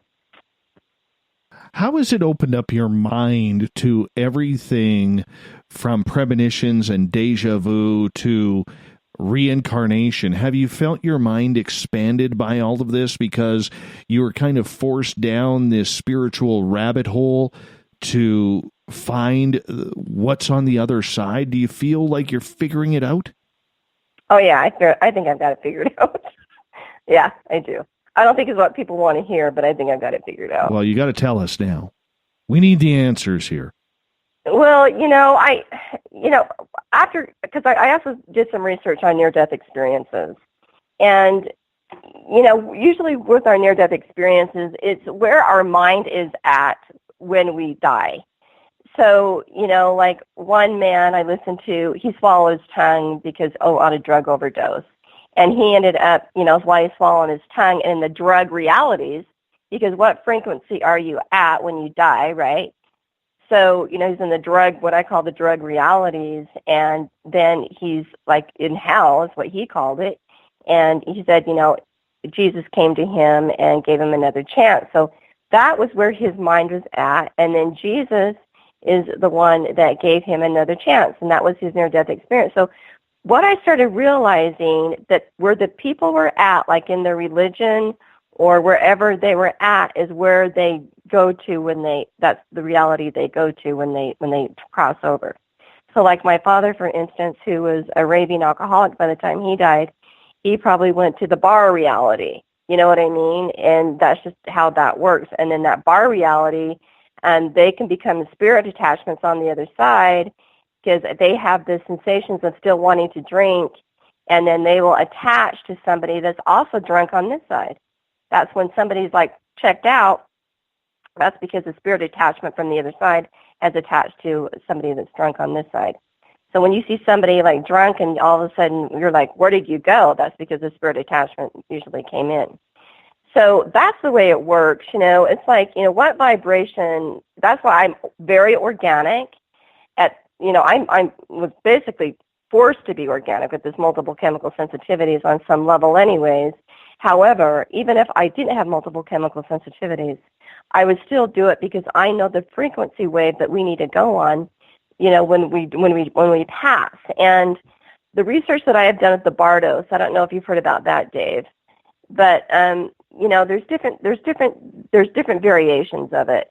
But from Vipassana meditation and doing this for 16 years, you go through 4 minds of Vipassana. It's the only thing that I've come across that's really would heal this planet.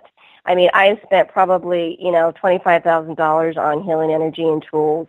And this is donation only. It's a 10-day silent retreat through S. Angionka. He's the only one I would tell to go to.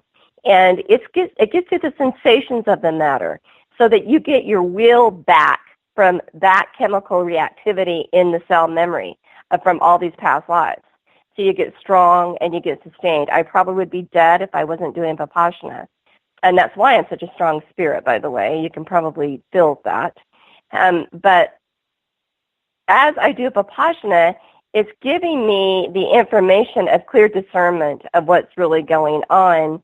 And basically, it's in our cell memory, we have so much torture that we've lived through that we've all got to go through and clear up, because the past will continue to dictate the future if we don't, because the cell memory is just the unconscious mind. And that's why we need to embody the conscious mind so that it's not driving us anymore, because that's what happened in the car wreck. My unconscious mind drove me. And the drunk driver, he was my mirror. He was 37. I was 37. His birthday was 4 days before mine. Mine was the 19th. And, And that day that we were hit on, the 24th, that was his birthday. He was coming home drunk from the lake. So we mirrored each other. I mean, that was a complete mirror. So what I'm saying is when we pass and we go to the other side is we want to have a very strong spirit because we have to get through the Bardos. And that's why they call this the prison planet, because with the reincarnation cycle, because they keep reincarnating us back here to be the batteries for the aliens. And the thing that's going to get us out is our synergy together, our together as a planet, as humanity, and us going through and doing some deep work. We got to go through a lot of our own pain and suffering to get through the Bardos so that we can shift this planet, if you will. Do you think people are what? ready for that, though? Because with this closed-minded 24-hour secular society that we have, I don't know if a lot of people are open-minded enough to even create that type of thought or that energy. Well, I don't know if they are, but I think that if they're not, they're going to learn really quick the way this planet's going.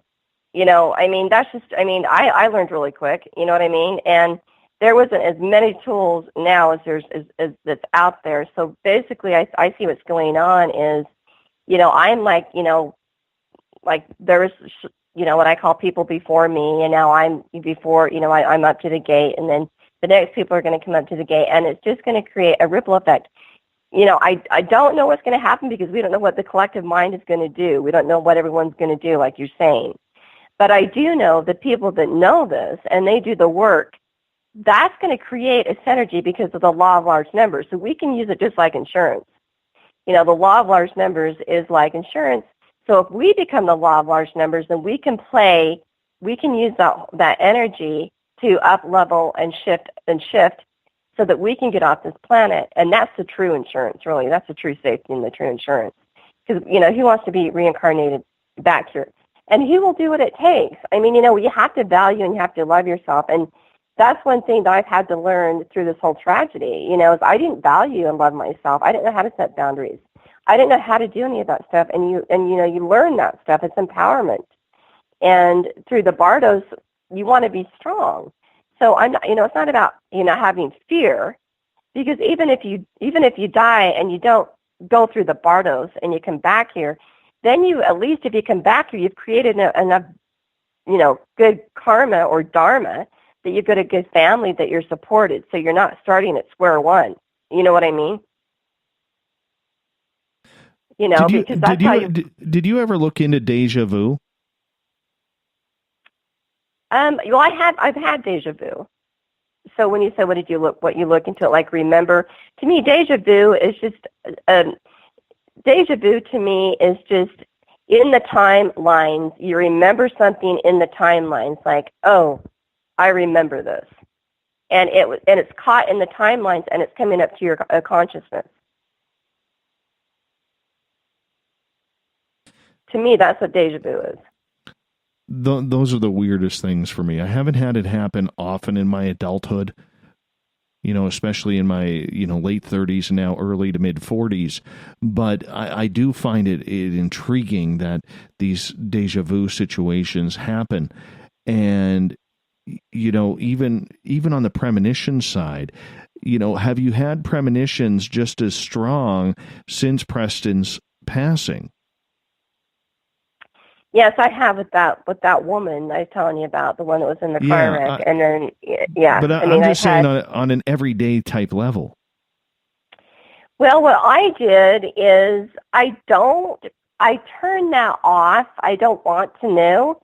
What I'm more interested in, what happened is I just, we can turn it off. I don't want to know, basically. But what I do know, what to me is the most important thing, is to do the work and to be so sustained that if something does happen, that we have the capacity and the sustainability to be okay in the chaos. So, that's where I'm at. Now, I know usually with my intuition, though, I'll be told. You know what I mean? It's like the more that we clear up our energy inside our body, the more safer we are, the more protected we are. And so that's really where I've been going with a lot of this, because I think the premonitions can get a little sticky, because that's something that's on the outside where, that's an external vibration of the collective. So, these are just byways in the collective. I want to be internal. I want to be inside myself, because that's where the real juice is. That's where my organic power is, and that's where my true universe is. All the other stuff, to me, is just this, this drama that we can all get caught in. And I don't want to be caught in the drama anymore. How did it affect your intuition on a daily basis? Because during this conversation, when I was telling the story about my boss's ex-wife being just a pain in the ass to humanity when she was on this side, you mentioned, you kind of shuffled it in there, which was, you had a previous past life. How has this affected your own intuition? Has it heightened it? Has it been the same? Tell us about it. Well, after the 3 near-death experiences and then the severe brain injury, I'm not like really logical with my brain at all. I'm very the other way, very intuitive, very open, very much that way. So after the car wreck, it opened it up even more than I already was.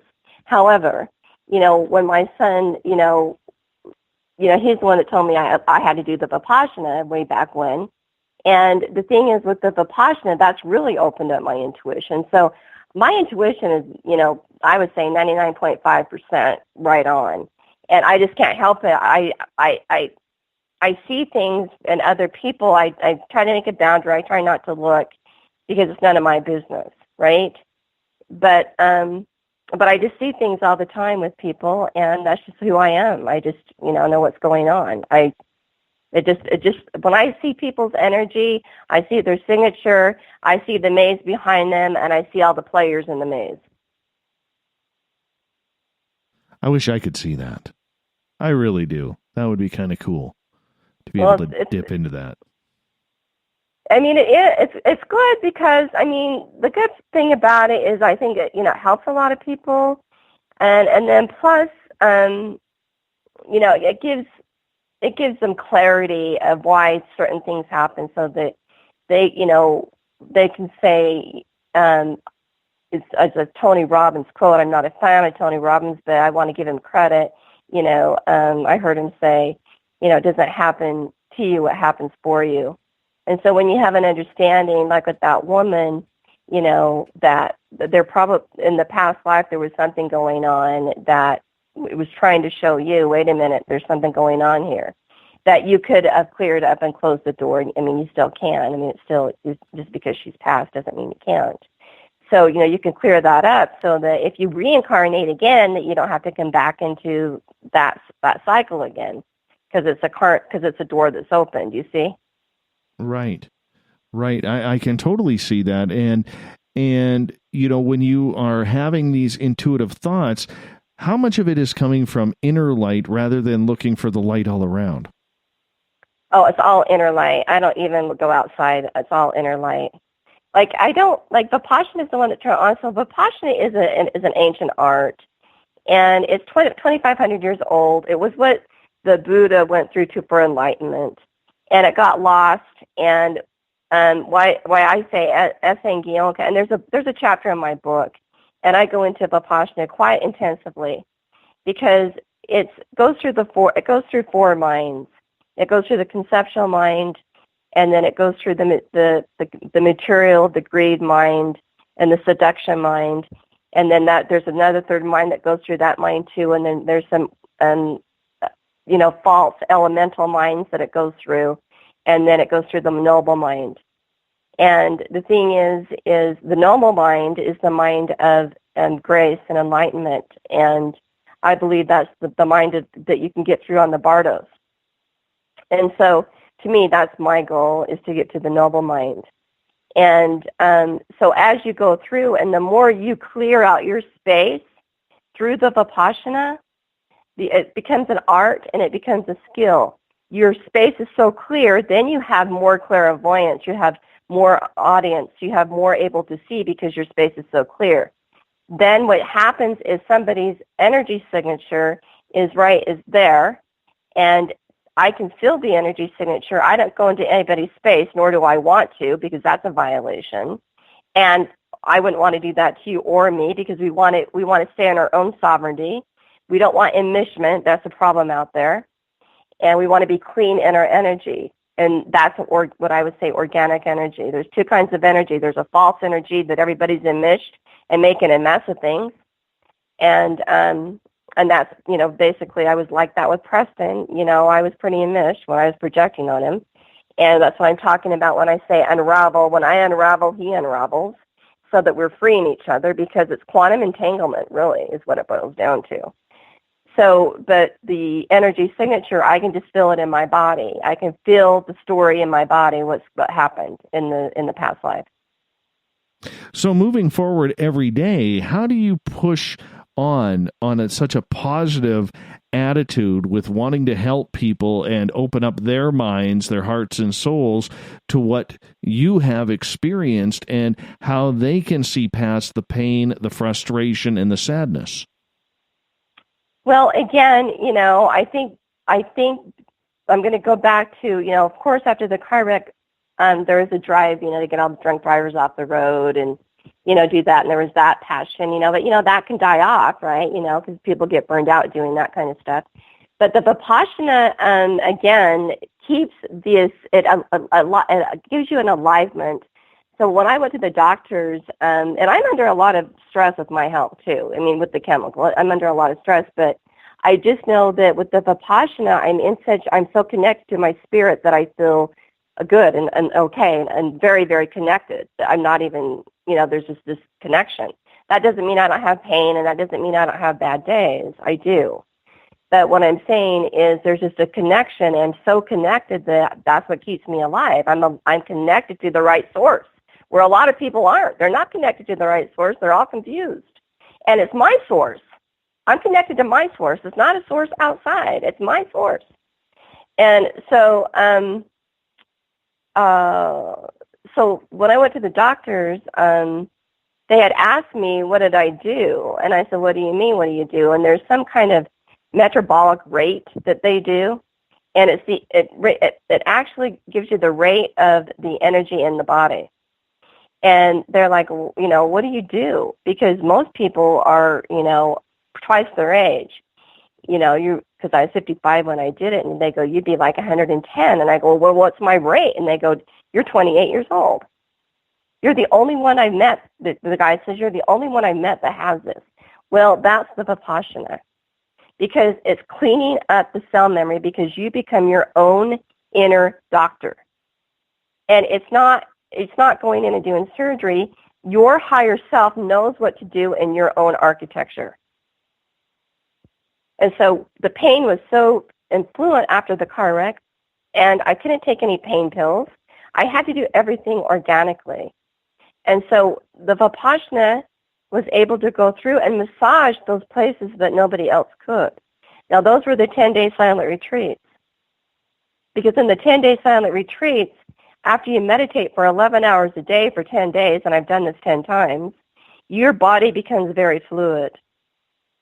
And you finally feel what it's like to be a true human on this planet. You get that flash of it. You know what I mean? I get that, and I would totally agree with you on that. But as I stated earlier in the program, so many people in this 24-hour society have become so selfish, from seniors all the way down to young kids, that they don't want to open their eyes to see what is truly out there on a spiritual level. They're more focused on what they can do themselves, because for a lot of people, especially in metropolises, they barely have time to eat dinner or say hello to their children, let alone put their phone down, meditate, relax, and delve into the spiritual aspect of what all human consciousness is about. I agree with you. So with people like that, it's called, to me, I call this energetic justice. So there's just some people that are not going to wake up. Even if tragedy does happen, they don't wake up. I mean, I know that, the counselor told me, one of the counselors said, most people would have just, if they were you, they would have just drank themselves to death. But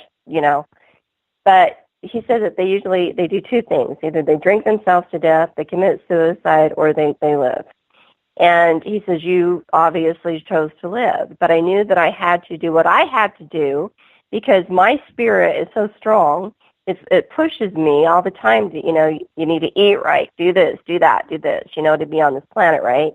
Because my purpose is opening up organic doors, organic portals, because we got to open them up to get free from the planet.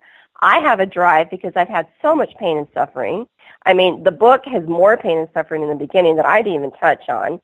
So I've been through so much pain and suffering, so I've turned my suffering into my drive.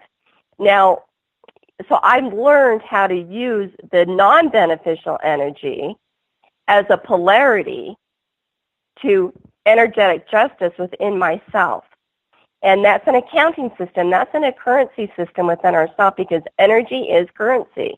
So how can we do this and just be okay with ourselves and not worry about the other people? As long as we do it ourselves, that's all that matters. Because as we do it ourselves, we become transmitters, and that starts waking up other people on the planet. So usually people, my husband, he's one of them. In my space, because I hold such a strong anchor, he didn't want to wake up. He went through a lot of resistance. We almost got divorced a few times. And, this last year, he's finally sitting, this last couple of years, he says, oh, my God, I need to wake up. I need to do what you've been telling me to do. Because he's been totally resistant, doing that same thing. It was his time to wake up. But I had to be okay with it, with where he was at. I didn't shove it down his throat. I just had to be okay where he was at and just accept that, because the Vipassana teaches you to accept the reality as it is. And when we accept it as it is, it allows space. And that's the key here, because when we allow space, it allows grace to come in and do the divine intervention for us. When we're worried about everybody else, we're projecting out, and we're becoming the judges or whatever. And that's not where to be. It's to be inside. It's to be inside of ourselves. And just know that people will wake up when they're supposed to. But the more the people that are on this level and are listening to this show and the frequency of this show, that now that they have a tool that I've shared that's helped me, that maybe they can go to. And what I've seen with this, I mean, hell, the first time with Vipassana, I had so much obstacles in my space because the non-beneficial energy did not want me to learn this technique. They were doing everything they possibly could. But I didn't care. I knew I had to, and I just said, I'm going to do this. And when you command the energy, it will work for you. But if you go in there and you go, oh, I'm going to try, I don't know, I can get it off work, I'm going to try, it's not going to work for you. But if you say, I'm going to do this, the universe will support you.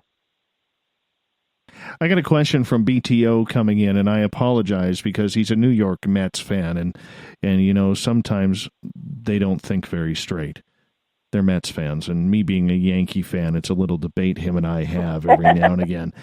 It is the dog days of summer, so we have to talk a little bit of baseball here. But nonetheless, and I know he's laughing over that, he's asking a pretty good question here. He's asking, are the premonitions, in your opinion, based on awake and or sleep state? I think both. They can be both. They can be either or. I mean, the other day, this happened, the other day. I mean, I know that before the car wreck, I saw my husband and I in the wheelchairs. And the house that we bought was a bi-level. So, I woke up. This is another fear thing, right? I woke up and I'm like, oh, my God, I just had a dream that we were in wheelchairs and we both were in this house. And how are we going to get up and down the stairs in wheelchairs? And so I had a dream about, a week, probably about 2 weeks before the car wreck. I was in a dream state, but I also had them while I was awake. Yet there's a lot of people out there who cannot remember their dreams. They don't know what they dreamed last night. I agree. I agree. I mean, sometimes I'm like that too, but if my spirit wants me to know, my spirit's going to show me. And ask. I mean, command. We're a multi-dimensional people. We can see. I can see like 5 things running at the same time. We have this power within us, and we have to turn it on. And how do we turn it on? Through organic realities. What are we eating? What are we ingesting? Are we meditating? Once we start doing the work, the higher ups can help us. But if we're in the lower levels, they can't help us as well. How much help did you get from the other side, outside of Preston, your son, in your healing and coping mechanisms? To be honest with you, I've had a lot of mean people in my world after this car wreck. But I've had a lot of beautiful people at the same time. But most people can't cope with the pain that I've endured, and so they project or they judge or whatever as their mechanism. Okay, but it's been painful in my world, let me tell you. But then there's the other people that I've had when I moved to Idaho. I moved from Wyoming. I had to get out of there to start healing and moved to Idaho. And met a beautiful woman that was a craniosacral therapist, and I told her I was suicidal because the pain was so intense. And this was 2004. And she did some craniosacral on me, and she cried, and she was such an empath. And she said, she says, usually when I do a session, it's like 3 or 4. That's all people need. And she says, you're going to need it for a lifetime. You're very compromised. And I said, yes. Wow. I know. And she says, because I'm on disability, you know what I mean? Yeah. And we didn't get a dime for that car wreck, by the way. We didn't get a damn dime for that car wreck. How? So this is another. You know what? Let's find out more about this after the break. We're going to hop out, Laurie, here for our final break of the night. Laurie Moon-Boggs is our guest tonight on Spaced Out Radio. You can go to her website, laurieboggs.com. Check out her books, which I highly suggest you do. You're going to really, really enjoy them. I'm going to tell you to go get them. I definitely think you should go get them. Why not? You may learn something. We're going to be back for another half hour with Laurie, and then at the bottom of the hour, it's Faux News Friday with The Encounter's Everett Themer. Are you tired of being blocked, shadow banned, or placed in jail for simply posting your thoughts on social media? Social Media Freedom can take care of that for you. Social Media Freedom is the newest and one of the best free new apps that allows you the freedom to post what you want when you want. It takes seconds to download from your app store. Come join the tribe at Social Media Freedom. It's time to set yourself free. The first annual Caribou Paracon is happening September 28th to 30th in the 108 Mile Ranch, British Columbia. Brought to you by the Canadian Society of Questers and Spaced Out Radio.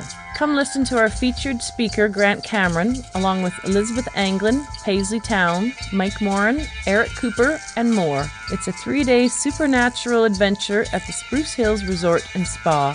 Tickets for the weekend are $150 Canadian. The Caribou Paracon, celebrating everything paranormal.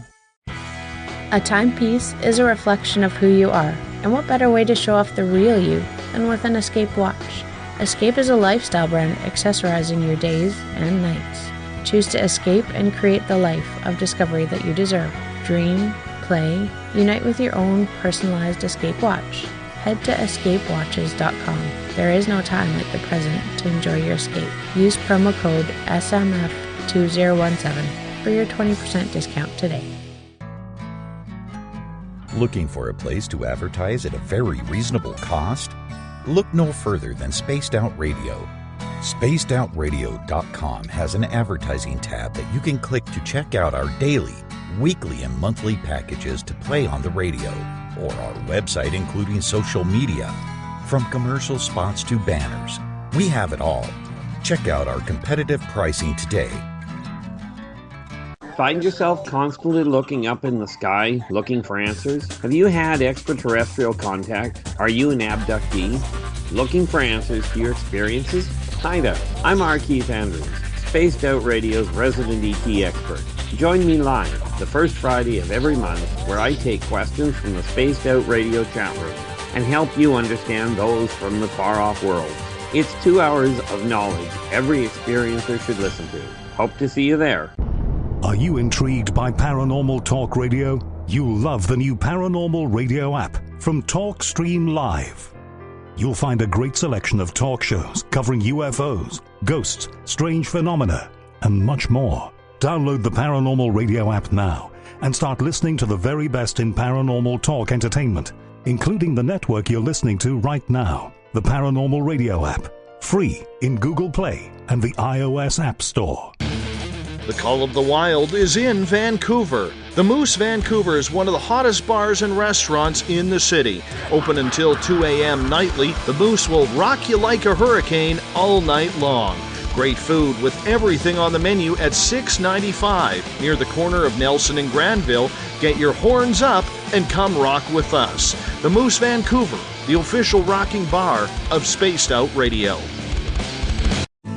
Are you an experiencer? Have you had run-ins with strange creatures you can't explain?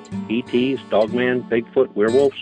They're enough to scare the daylights out of anyone. Hi there, I'm Butch Witkowski from the Four Cop. And on the last Monday of every month, you can listen to me and the host, Dave Scott, talk about the weird and the strange being reported on Spaced Out Radio. I'm going to bring my investigations and sources, you bring your experiences, and we'll figure out the rest together. Strange Days on Spaced Out Radio. Come tune us in at spacedoutradio.com. You hear footsteps in the empty room above you. A rocking chair begins rocking by itself. Don't be afraid of the things that go bump in the night. Reach for Spirit Storybox, the iPhone app the Huffington Post UK called the only ghost hunting app you will ever need. Spirit Storybox. The spirits are telling their stories. Are you listening? You know, it's hard being the bad man of ufology, but that's just the way that I like it. This is Chris George Zuger, and I'll be hanging out with Dave Scott and SOR scientist Chris Cogswell for Reality Paranormal, the second Wednesday of every month. And our job is to break it down and come to conclusions as to what is really going on in the supernatural world. I'd love for you to join us and bring your questions for us to investigate right here on Spaced Out Radio. Visit purpleplates.com today. For over 40 years, the Purple Energy Plates have been delivering amazing results for their many customers. Inspired by the great genius Nikola Tesla, the harmony, healing, and energetic effects of the plates have proven over and over to be beneficial and often miraculous to thousands of customers. Check their site for daily specials and choose from their many energy products. You won't be sorry. Visit them today at purpleplates.com. When it comes to the news, we look for the stories that the mainstream won't cover. Welcome to Spaced Out Radio's The Encounter. This is News Director Everett Thiemer. The Encounter is about the weird and strange stories that occur daily, and we scour the world looking to bring them to you. You can hear me with Dave Scott every Monday through Friday in our Encounter news segment. Read us online at spacedoutradio.com or check us out and give our Facebook page a like at SOR The Encounter. So come give The Encounter a read. From the mile-high state of Colorado, sharing our signal around the world, I invite you to Spaced Out Sundays. Hi, I'm Tessa Nicole Thomas, and I'm closing out the week by taking you on a paranormal journey to the world of the weird.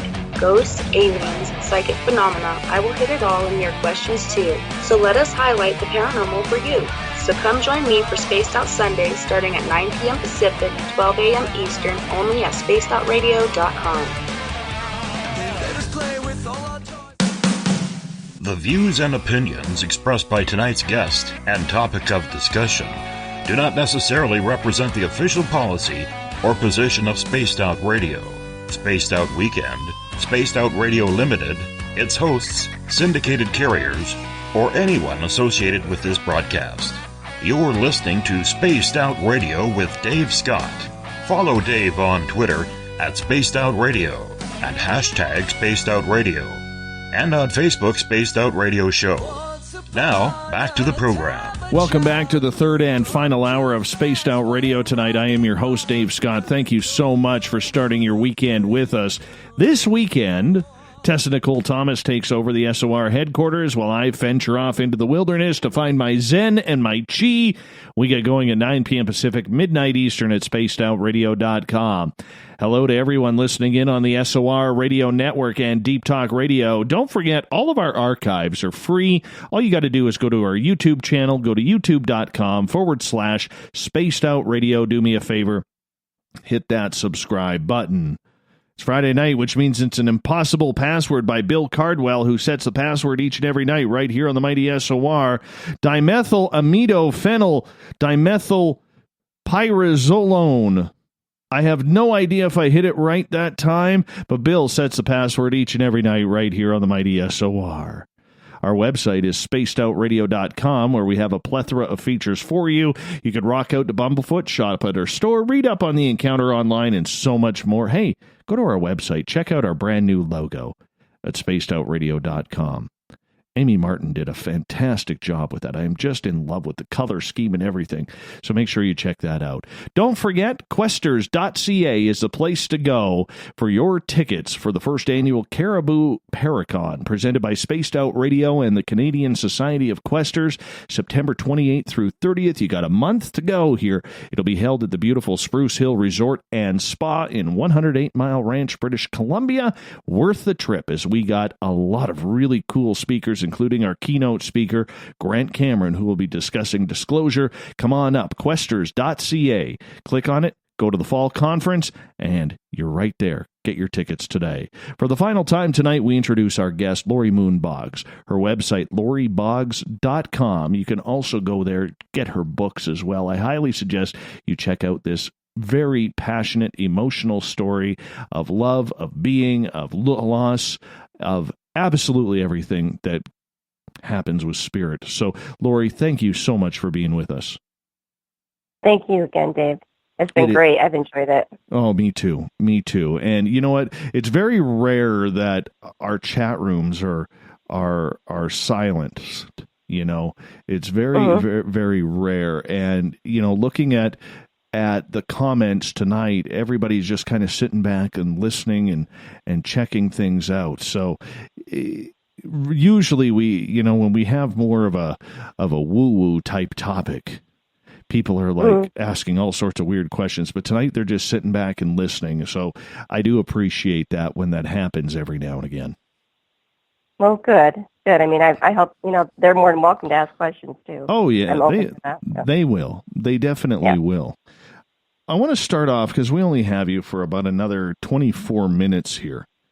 And I want to get into light whispers. It's called white whispers. Oh, white whispers. So, I apologize.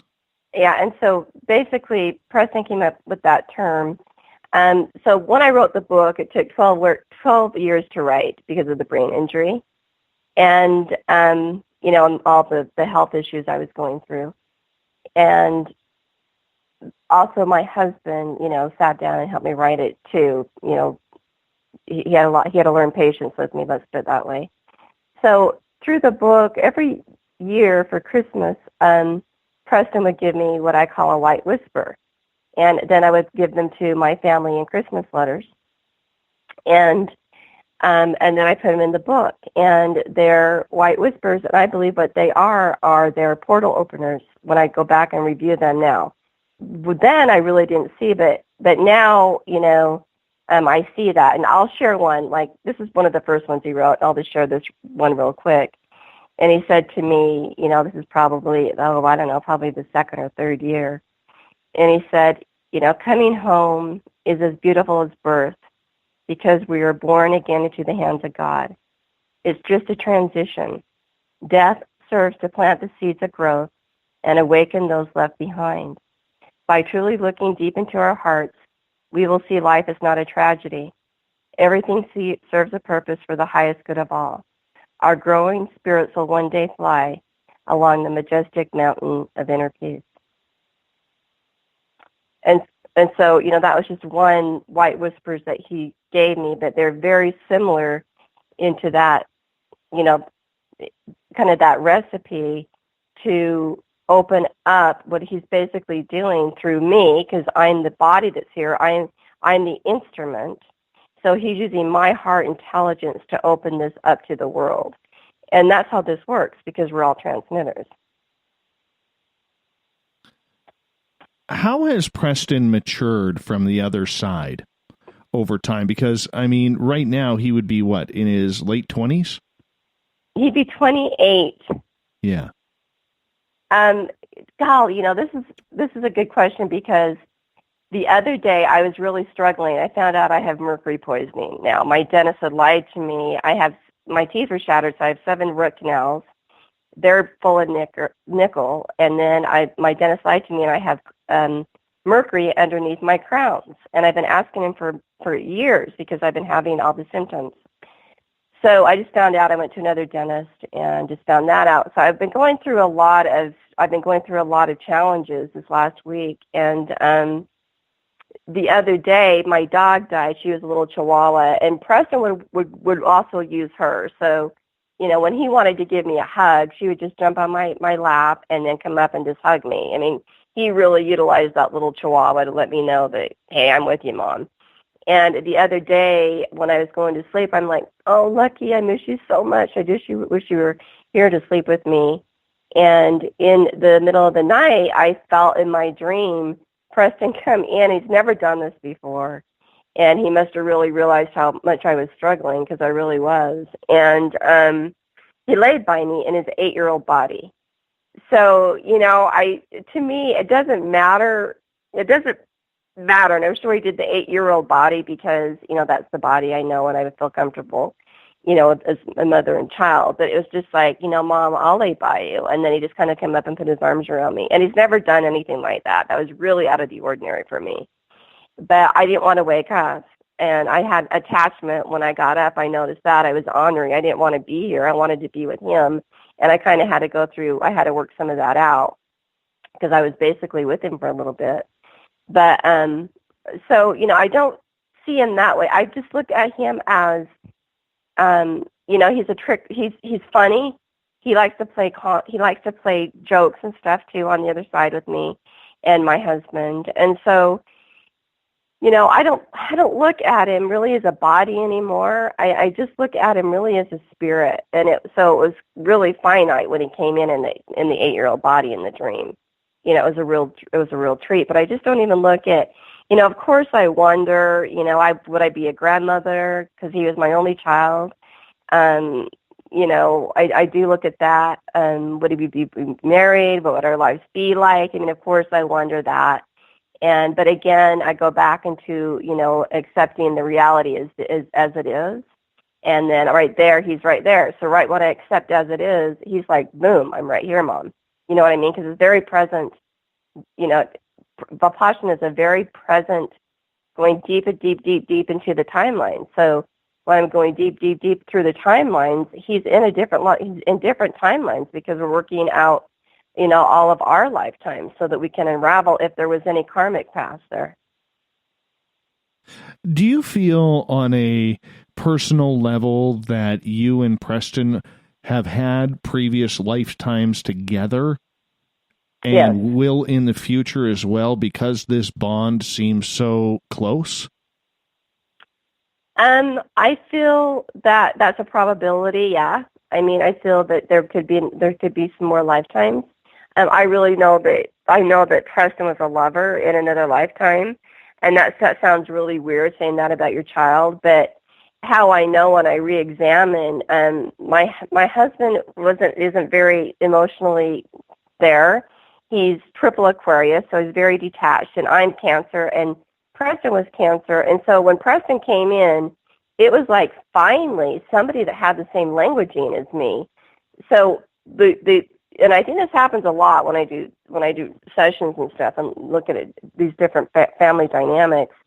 But my husband was a little jealous of our connection because we were so connected that way. We just spoke the same language basically. So, and then I had a shaman say that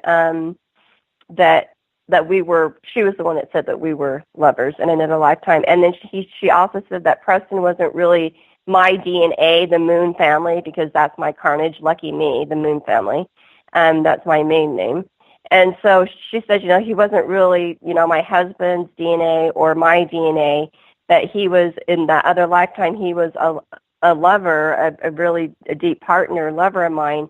And he came in this lifetime to wake us up, to wake my Moon family up, to wake the carnage up and my husband's family up. I know what that's like because, for every father, I think we want to have that bond with our son. Yet right. we tend to forget that they turn out a lot to be mama's boys. Mm-hmm. Mm-hmm. And I didn't realize what that was all about until I finally had my own boy, where, for the first few years of his life, he couldn't care less if I existed or not, as long as mama was there. Right. And it caused me a lot of grief. It truly did, but it's been like the last year where all of a sudden him and I have become inseparable. And now Mrs. SOR is like, what about me? What about me? And I'm like, sorry, you got the first 3.5, 4 years. I'm taking full advantage of this now. You just keep quiet over there, and mind your coffee. I'm gonna go play, get in the dirt, go cut down some trees or fix a mower or something like that with the boy. That's just the way it kind of works. I do have a question for you from BTO. He is asking, Laurie, what do you think or feel about going into the light? And who do you feel God is?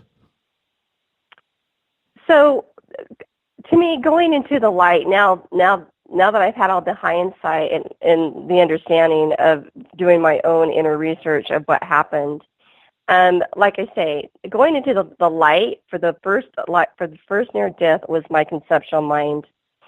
And so the light to me was a lower vibrational energy, but it was a supportive energy because, again, that's where I was at. Because in my own frequency, I supported myself, but I was awfully confused.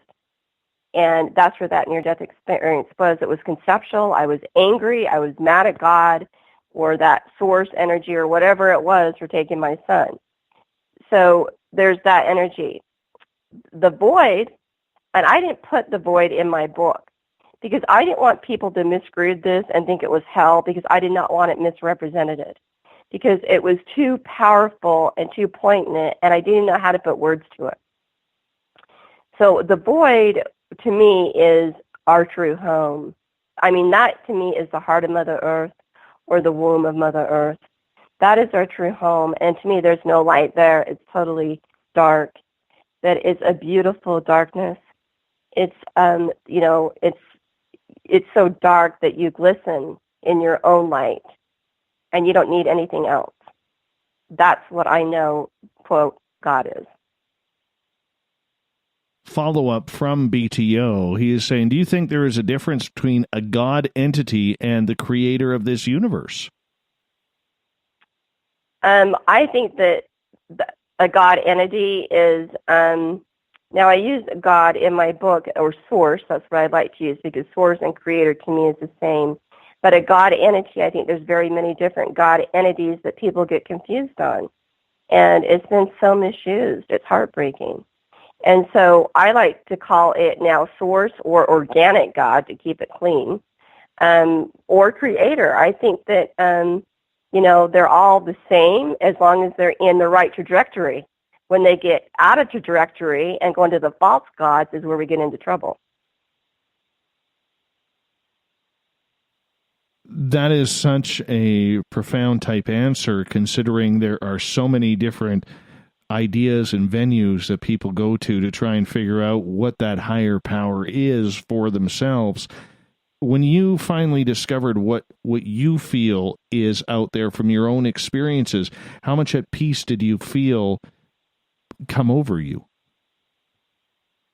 Well, I feel that every day. I mean, like I say, even amongst the suffering, I'm still feeling the peace hold me. So, if I didn't, I probably would have committed suicide due to the pain. I think most people would have. So, that's what I want people to understand, that the reality as it is, my body is in a lot of pain. I mean, I'm in lockdown inside my body with the heavy metals and the chemicals. I have nanotechnology running through me like you would not believe. However, I also have the peace hold me, and that is Mother Earth. And that is her frequency that holds me. And then, the sun behind is the sun. When the sun sets, the sun sets on Mother Earth. It's like I can feel them making love together. I can feel this organic energy that brings just tears to my eyes. And so, when we understand that we're all hooked into this energy in a beautiful, connective way, we become it. We become nature. And that's the key here. We go back to our true nature. Right now, we're so confused with all the transhumanism agenda and everything going on, because this is what, the agenda wants. I say, go home to Mother Earth, go back into your own womb, into your own heart, and awaken it. And that's the true source. Very true. This leads to Renee's question, who is asking, can you then explain, to the best of your ability, what you believe all of these false gods are then? Yeah, I can explain. I think there's a lot of false gods. I think that the hero archetype is a false god. I think that grandiosity, superiority is a false god. I think anybody that has an agenda is a false god. A narcissist is a false god. I think that a lot of religious leaders can be false gods. I think that we all have the energy running inside our veins, inside our cell memories. We all have it. We all carry it. But we've got to go in and be the detector of ourselves and say, where do we wear this stuff? Where we think that, we're superior than somebody. There's not compassion. Where we can judge somebody. I saw a lot of that, after the car wreck. I was judged immensely. I mean, people were so mean. They were being false gods, you see. And then I was so wounded, I fall prey. I was a victim, and I fall prey to their false god, and they got to feed. So a false god, is a vampire.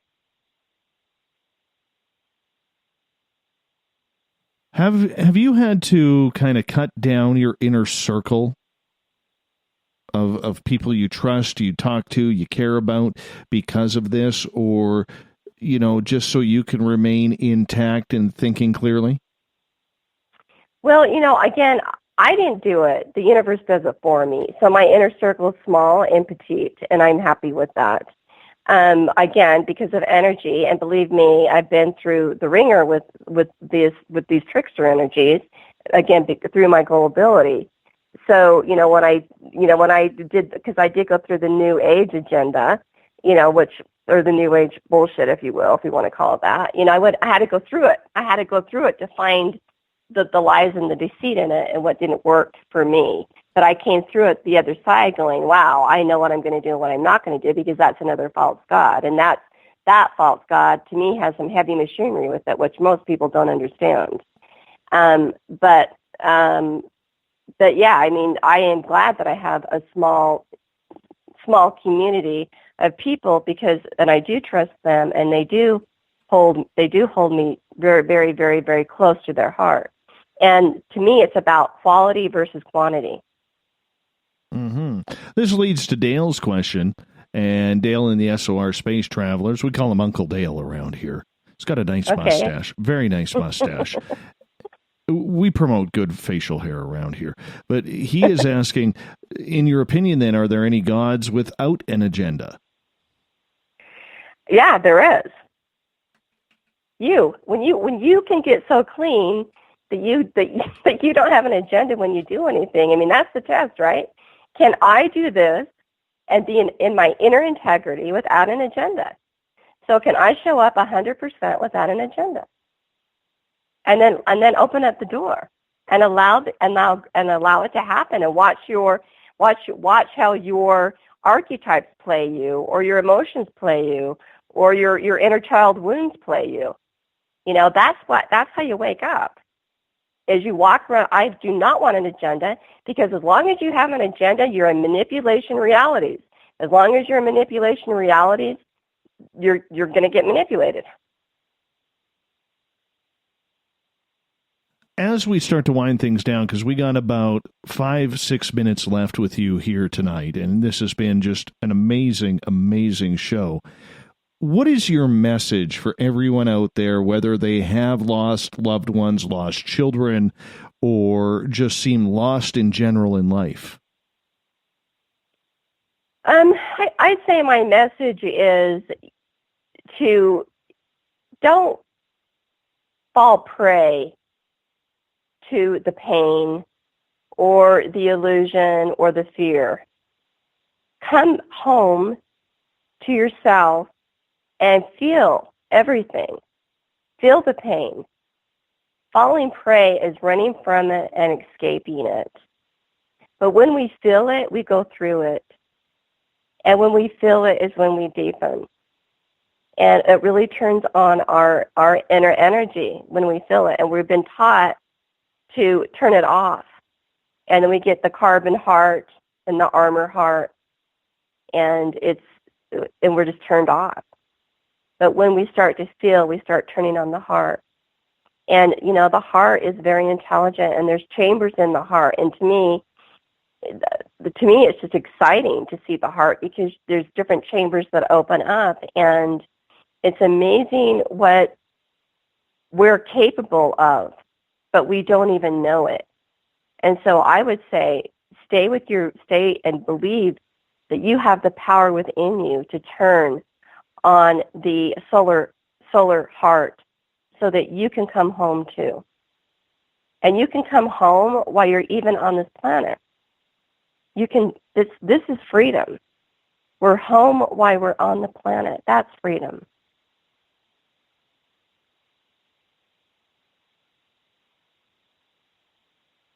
Yet some people will say that maybe Earth is hell. And I would say Earth is hell. I'm saying inside is home. I think it's hell on the outside, man. I'm saying inside. You've got to go in. Embodiment. Embody yourself. Love yourself. Value yourself. Do what it takes. That's going to take you home.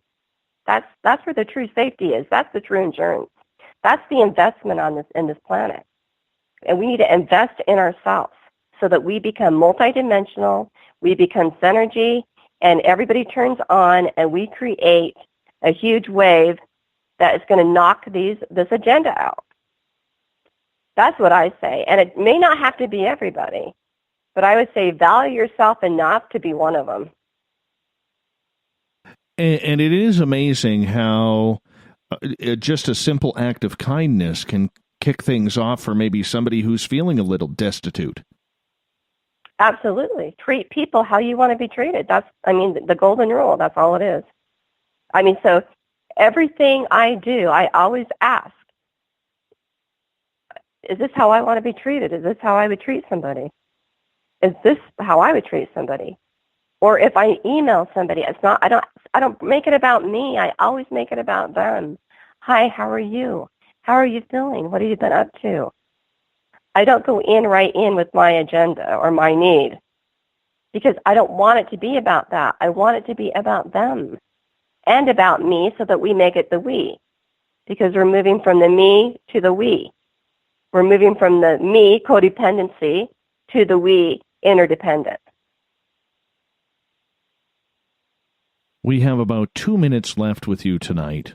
And I have to tell you, this is one of the most profound stories that in my almost 4 years of broadcasting on Spaced Out Radio that we have had on this topic. And, so many blessings to you who deals with pain every single day, and the strength and the resiliency that you have shown in not only coming back from losing the pride and joy of your life, your boy Preston, even though that was 20 years ago now, to writing your books and the website and the way you're helping people through laurieboggs.com.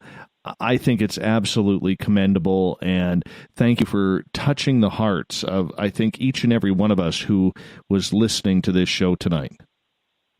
Well, thank you, and my heart's touched too. Very deeply, just because I may not know each and every one in the audience. And thank you, Dal, too, for your question. I could feel his energy and his mustache as you're speaking. But, I could feel I'm being held by the audience. I can feel that. And I just wanted them to know that. And I appreciate that. And you too, Dave. I mean, really. Thank it's been you. Very, very, very beautiful. Thank you. Do me one favor before we say goodnight to you. Could you tell people the names of your books and where they can get them? Yes, the first book is called Hitting Fear Head On, The Key to Be Light, Love, and Free, and 18 Steps to Transcending Grief, or Transforming Grief. I struggle with both titles, but and they're both on Amazon. And my website is www.laurieboggs.com, and there is the picture that that Preston do too, if you guys want to see that. But also be aware, because the car wreck's there too, so you can see what I lived through. But I just want you to be aware so that you don't see this bomb thing coming at you. Right. Laurie, thank you so much for taking us into the weekend on Spaced Out Radio. All the love and the blessings to you for being a part of our show. Thank you so much. Oh, and thank you too. And you guys take care, okay? All right. Laurie Moon-Boggs. Once again, laurieboggs.com. Coming up now, we head to the encounter with our news director, Everett Thiemer. It's Faux News Friday. This is the winter of our lives. We come to play the final scene. The curtains closing in the darkness we expose what lies beneath.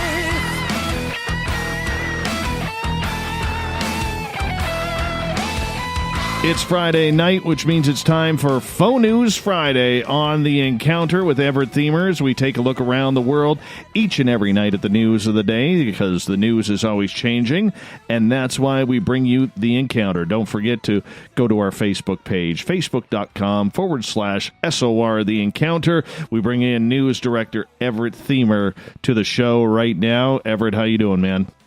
I'm doing great. How are you? Oh, you came out hot there. That was weird. Wow. Yeah. Hadn't had that in a while. I thought we nipped that in the ass, but apparently we didn't. Weird. Yeah, but nonetheless, I don't know if you heard that story of Laurie Moon-Boggs, man, but, what a touching story about how she came to knowledge and perception of her own spirituality through her son who passed away in a car accident at the age of 8. Terrible story. Yeah, but enlightening and a little inspiring, too. Totally, right? Totally. I would 100% agree with you on that one. Hey, I want to direct all of our listeners to spacedoutradio.com. It doesn't sound like much, but, we've been saying that we are going to be, upgrading the website in a number of fashions coming up here very, very soon. And we put our new logo up there. And just a fantastic looking logo. And when I saw it, it totally blew me away. But I'm curious to get your opinion of our logo. So make sure you go to spacedoutradio.com. You can message us on Facebook, or if you're in the chat room here, let us know. I'm curious what you all think. Everett, what's going on in the news of the day of Faux News? Are we going into Faux News Friday right off the bat, or are we going to get some stories in here before going to Faux News? We're going to go right into the Faux News, because I found something today that it's small, but it irritates me that I keep running into this, and it's just bugged me. It's actually bugged me all day. Oh, and, right. That's one of those... With the Faux News, we spend a lot of time kind of sifting through Facebook and social media and going to some of the places where, not everybody goes, trying to find some of this stuff. And I ran across one of those breaking news memes. Oh, yes. And, I love and those. Some of them are funny. Some of them are interesting. But all of them seem to be fake. And this one won't go away. It's the funeral home employee that was killed in the crematorium while taking a nap. This one just seems to keep circulating, and it goes and goes. I don't get it. It's not funny anymore. It wasn't funny the first time. I mean, you know what? I think when that story came out, a number of years ago, I remember seeing that years ago before this whole fake news thing came out. And it was one of those stories where it's like, well, this guy, it's either not a real story or this guy wins Darwin of the century. Who's going to go for a nap in an oven? It would be stupid. I mean, I've never thought of taking a nap in my fireplace. And if it's some sort of cautionary tale, I'm pretty sure that most of the people sharing this don't understand what a cautionary tale is.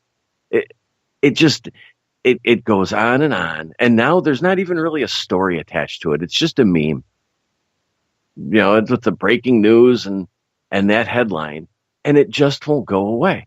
And I don't understand why. And I think we should put Team Stump on some sort of collective intention to make this just disappear. It's all I want. One meme off the internet for good. I know. You know, I'm in a number of groups, and being part of, you know, what I do here on a nightly basis. This CGI video of what looks like an alien taking a pee, and then all of a sudden he spots the human on the farmland, filming him, and runs to the spaceship, and then the spaceship takes off into the sky. This came across one of the UFO groups I was in. And of course, I'm like, you know, the first thing I do, I'm always curious, and I'm sure you are too, Everett, of reading the comments. And you go, oh, look at that. Oh, I can't believe he caught that alien. Oh, wow, look at that ship. Oh, that looks like something I saw in 1974 while visiting Turkey. You know, I mean, we see all of these comments, and it's like, people, look at the headline, because it had the famous headline that we warned people about. Share this before the government or Facebook takes it down. Isn't that just an infamous headline? I mean, I think if you want to get some attention, just attach that to anything. Yeah, I know. It's absolutely ridiculous. It's absolutely ridiculous. And I am just so tired of people falling for this. Like, how naive collectively as a society do some people have to be to believe some of this crap that is out there? Like, hey, we get fooled. I've been fooled. You've been fooled. Everybody will get fooled. But just because you don't trust the government or you don't trust the media doesn't mean that you should trust every winking video of CGI or every stupid headline that says, oh, you know, share this before it gets taken down by Google or whomever. Come on. You know what one we haven't seen in a while now, or at least a couple of months, is the spinning Planet X or Nibiru in the sky. That one was another one that was all over the place for quite a while. What do you think's going to be next? Oh, goodness. That was a good one. That was one of my favorites. You know, the other favorite of mine was Saturn, really up close. Or how about the fake news that people were posting that this weekend was supposed to be the night where looks like there's two moons in the sky, but one is Mars, and it is really close. The closest it's ever been to Earth. How do you even...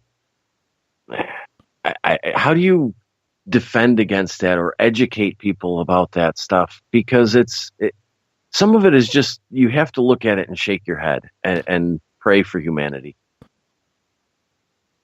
Well, I think what you have to do right off the bat is you have to, you know, grab them by the shoulders and give them a good shaking, first of all. You know, and I'm being sarcastic there, obviously. All right. But, I mean, at some point, people, think for yourselves. Does this look real? Does this look real? You know, the thing, I guess, that bothers me the most about this is there are some sites out there that have articles, and it's satire, and most people should know going into it that it's fake news. Yes, sometimes they get spread as real news, but there are outlets out there. I mean, I think The Onion is probably the most famous, but at least when you read that, you're entertained somewhat.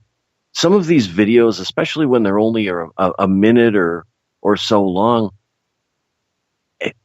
what's the value of that? Or what's the value of convincing people that Mars is going to be that bright and that large at one particular time? Just like, wasn't it the green moon or something like that has popped up, I don't know, maybe 3-4 times in the last year or two, that there was going to be some condition that was going to make the moon look green. Yeah, I mean, that was wasn't that supposed to be on 4/20 or the night that Canada legalized marijuana or something like that? That was one. I think one was around like an April Fool's, and then I think there was one sometime a couple of years back, right around St. Patrick's Day or something like that. There was always going to be a green moon around an event or a holiday that kind of correlated with green. Yet there is no such thing as a green moon. Weird. Very weird. I don't like it. I don't like it. Whatever happened to teaching kids that the moon was made of cheese? Yeah, well, like, why do we have hollow moon or flat moon, or Death Star moon or whatever it is? Why can't it just be cheese like the old days, and Speedy Gonzalez being shot up there and being in heaven because he's got cheese the rest of his life? In real news regarding the moon, they've confirmed water on the poles, and even NASA disagrees with people internally in NASA have made contradicting statements about whether or not there's enough water there to use it as a potential source of rocket fuel to launch vehicles off of the moon. Interesting.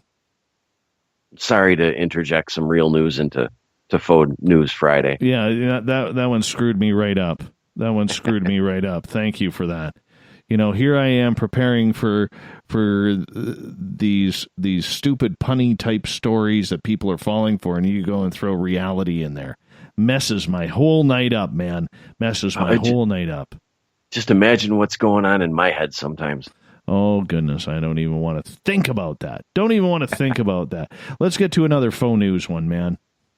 Oh, scientists over at the University of Tennessee have unveiled a 10-story tall, 800,000-ton potato that they believe can power an entire city. Come on, I got to get a snicker out of you for that one.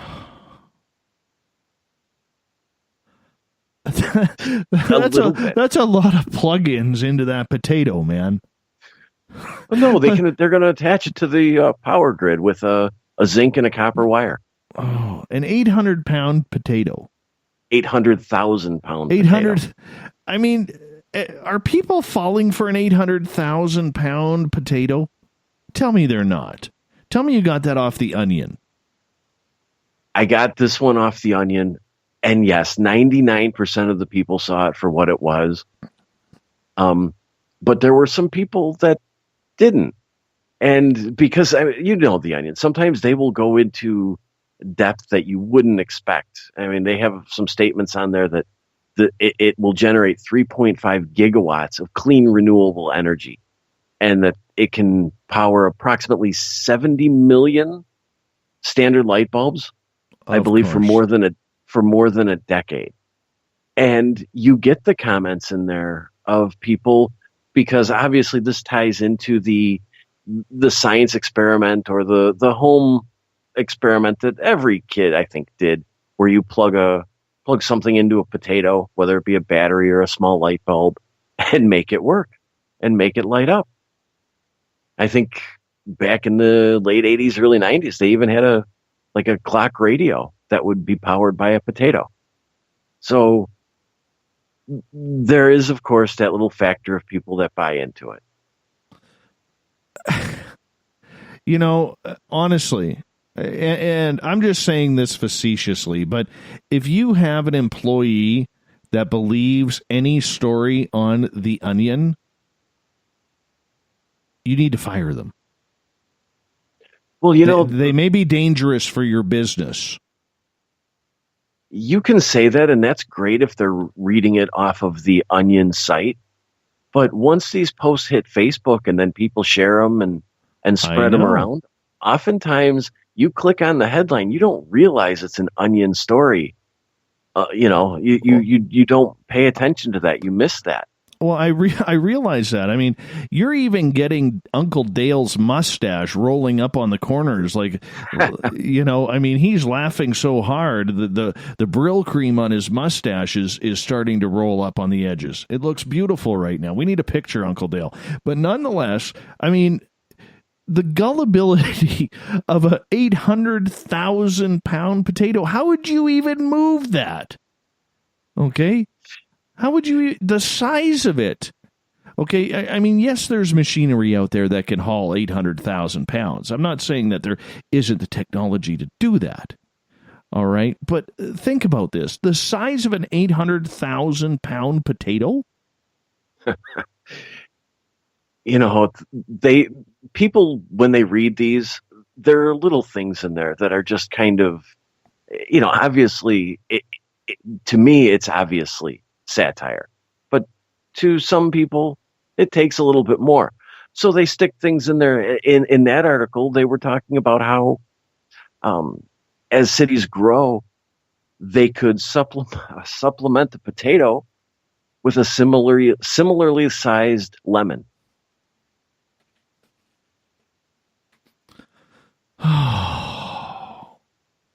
This hurts my head. This hurts my head. Honestly, it does. You know what else is going to hurt your head? No. The idea that a judge in Detroit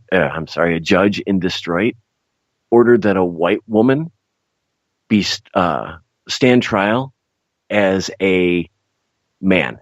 Basically, it's a white woman. They want her to stand trial as an African-American young teenager. Why? Social equality. And you don't know if that's real or not, do you? You know what? In today's day and age, I have to say that one would not surprise me. It's fake, and it was pulled off of a Facebook page called Black Twitter, and it's a satire video. Everybody's in on the video, but a judge does order that a woman stand trial as a African-American teenager, but it's all satire. Unfortunately, people picked up on this, and just like we were talking before, where people don't notice that the story is an Onion story as it gets shared. That's what happened with this. And in fact, this Facebook page, Black Twitter, did issue a statement saying that they didn't intend for this. They didn't realize it would come. Of course they did. I mean, this is the problem. This is the problem right here. We have people who are... We're so sensitive to the headline. Nobody reads the story anymore. Nobody reads the story anymore. But the story's not fun. No, the I are. understand that. Oh my gosh! You know what? We need like a gong in here. We need the official SOR gong or something. You've got to get the people on Team Stump to start organizing and filing this stuff and writing some sort of explanation as to why these things are fake. I mean, even if we have to tackle some of the individual stories, because not every video of a courtroom is fake, but this one is. What if we change the encounter name to the Stumpster? No. especially on Phone News Friday. This is ridiculous. Come on. Well, Boy. Mr. Skeptic has finally weighed in on Twitter. He says, I'm shocked that morons take obvious satire as real. There are people out there, believe it or not, who do not know in snark and sarcasm. It's terrible. Now I'm gonna feel a little immature. Okay. I was going to bring up the story of the morgue employee from Bloomington, Illinois, who was found to have 218 embalmed penises in his home.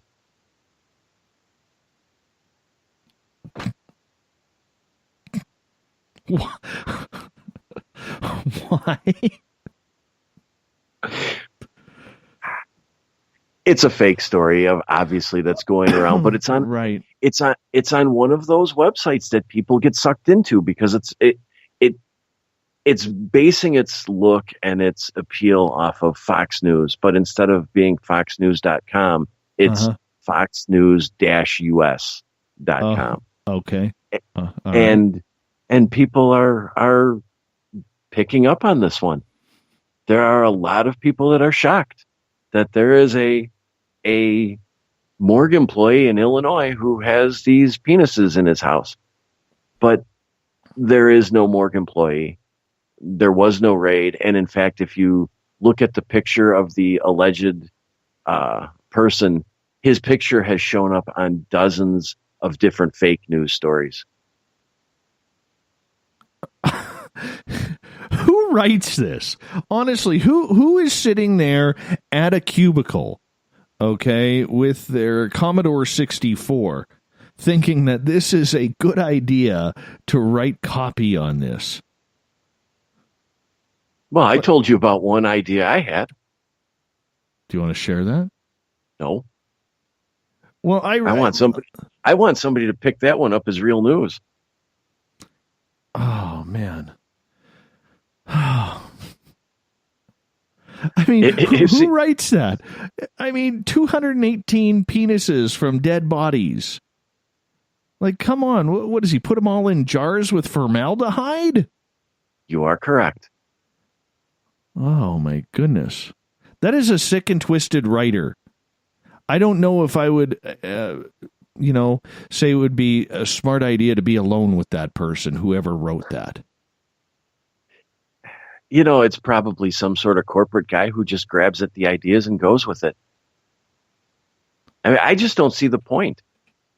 I really, the more we do this, the less I see the point of fake news.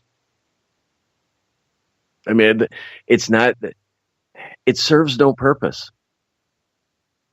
There is some, like The Onion and the Borowitz Report, and there are some satire sites out there that are entirely different from fake news. Satire sites are fun. Spreading these short fake little memes and articles and stuff, I don't see what the purpose is other than to scare people, confuse people. Maybe it's the Russians doing it. Yeah, let's blame the Russians. Shall we go to the thought of the Dave? Yes, we should. All right.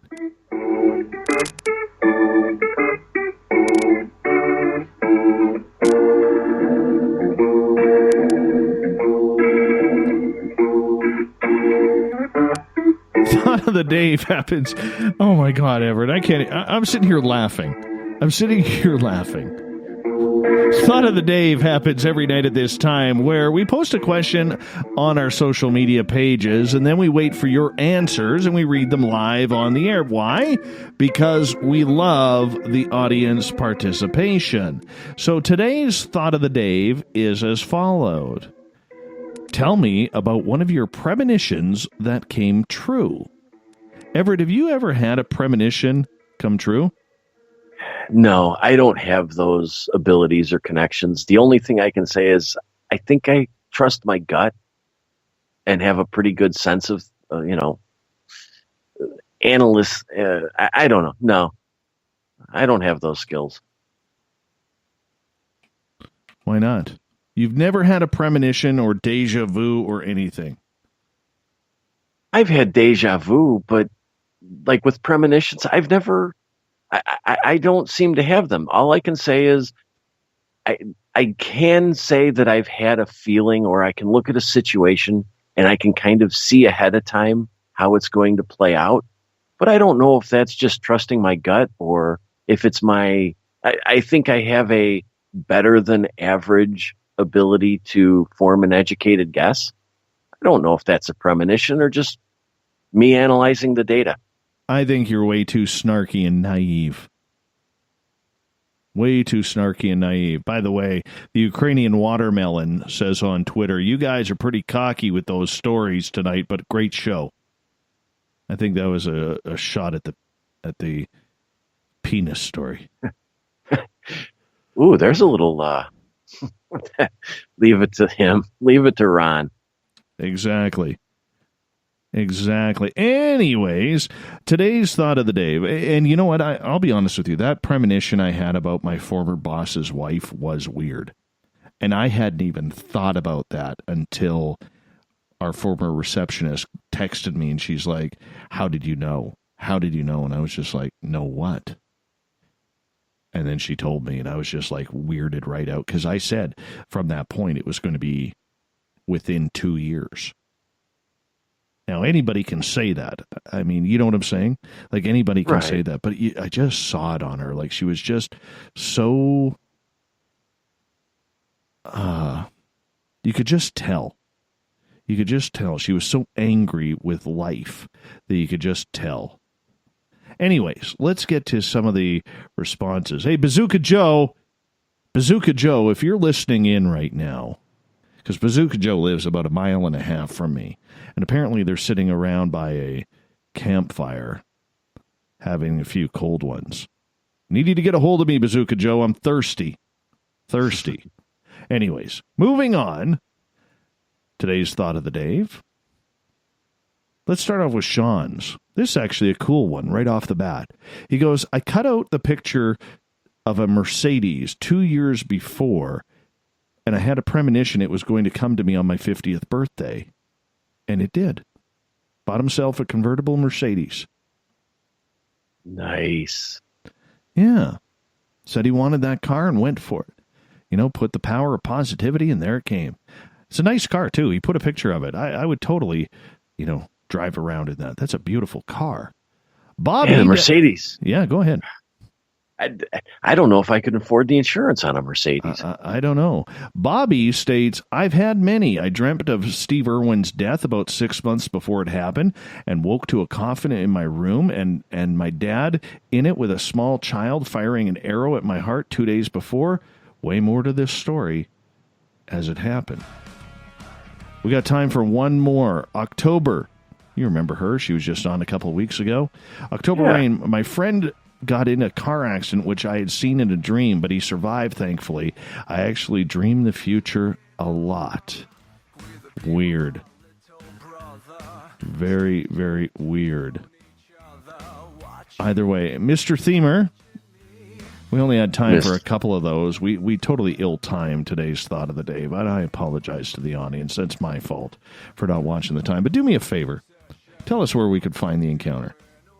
People can find the encounter at facebook.com/SOR, the encounter online.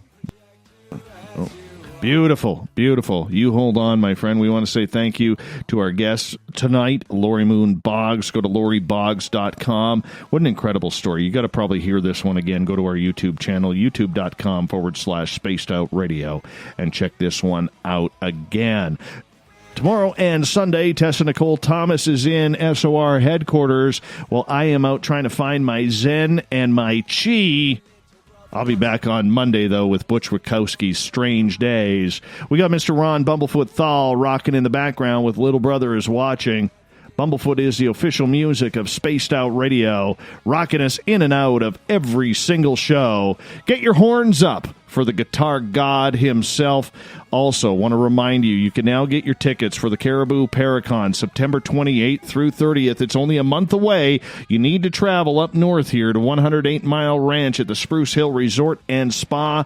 Go to questers.ca, click on the Fall Conference, and get your tickets today. You're going to love this 3-day event. Ghost hunts, UFO watches, and some great speakers like Grant Cameron as well. Big thank you to everyone this week listening in your homes, in your cars, at work, wherever you may be. Special thank you to everybody on Spreaker, Revolution Radio, Twitter at #SpacedOutRadio, and the Veterans Club, the SOR Space Travelers. We can't forget, we're dedicating this past week to Dale's mustache. Thanks, Uncle Dale, for bringing that power stash in. Thanks to everybody for a great week, making us bigger and better every single night, because together, my friends, we own the night. See you on Monday. Talk to you then. Good night.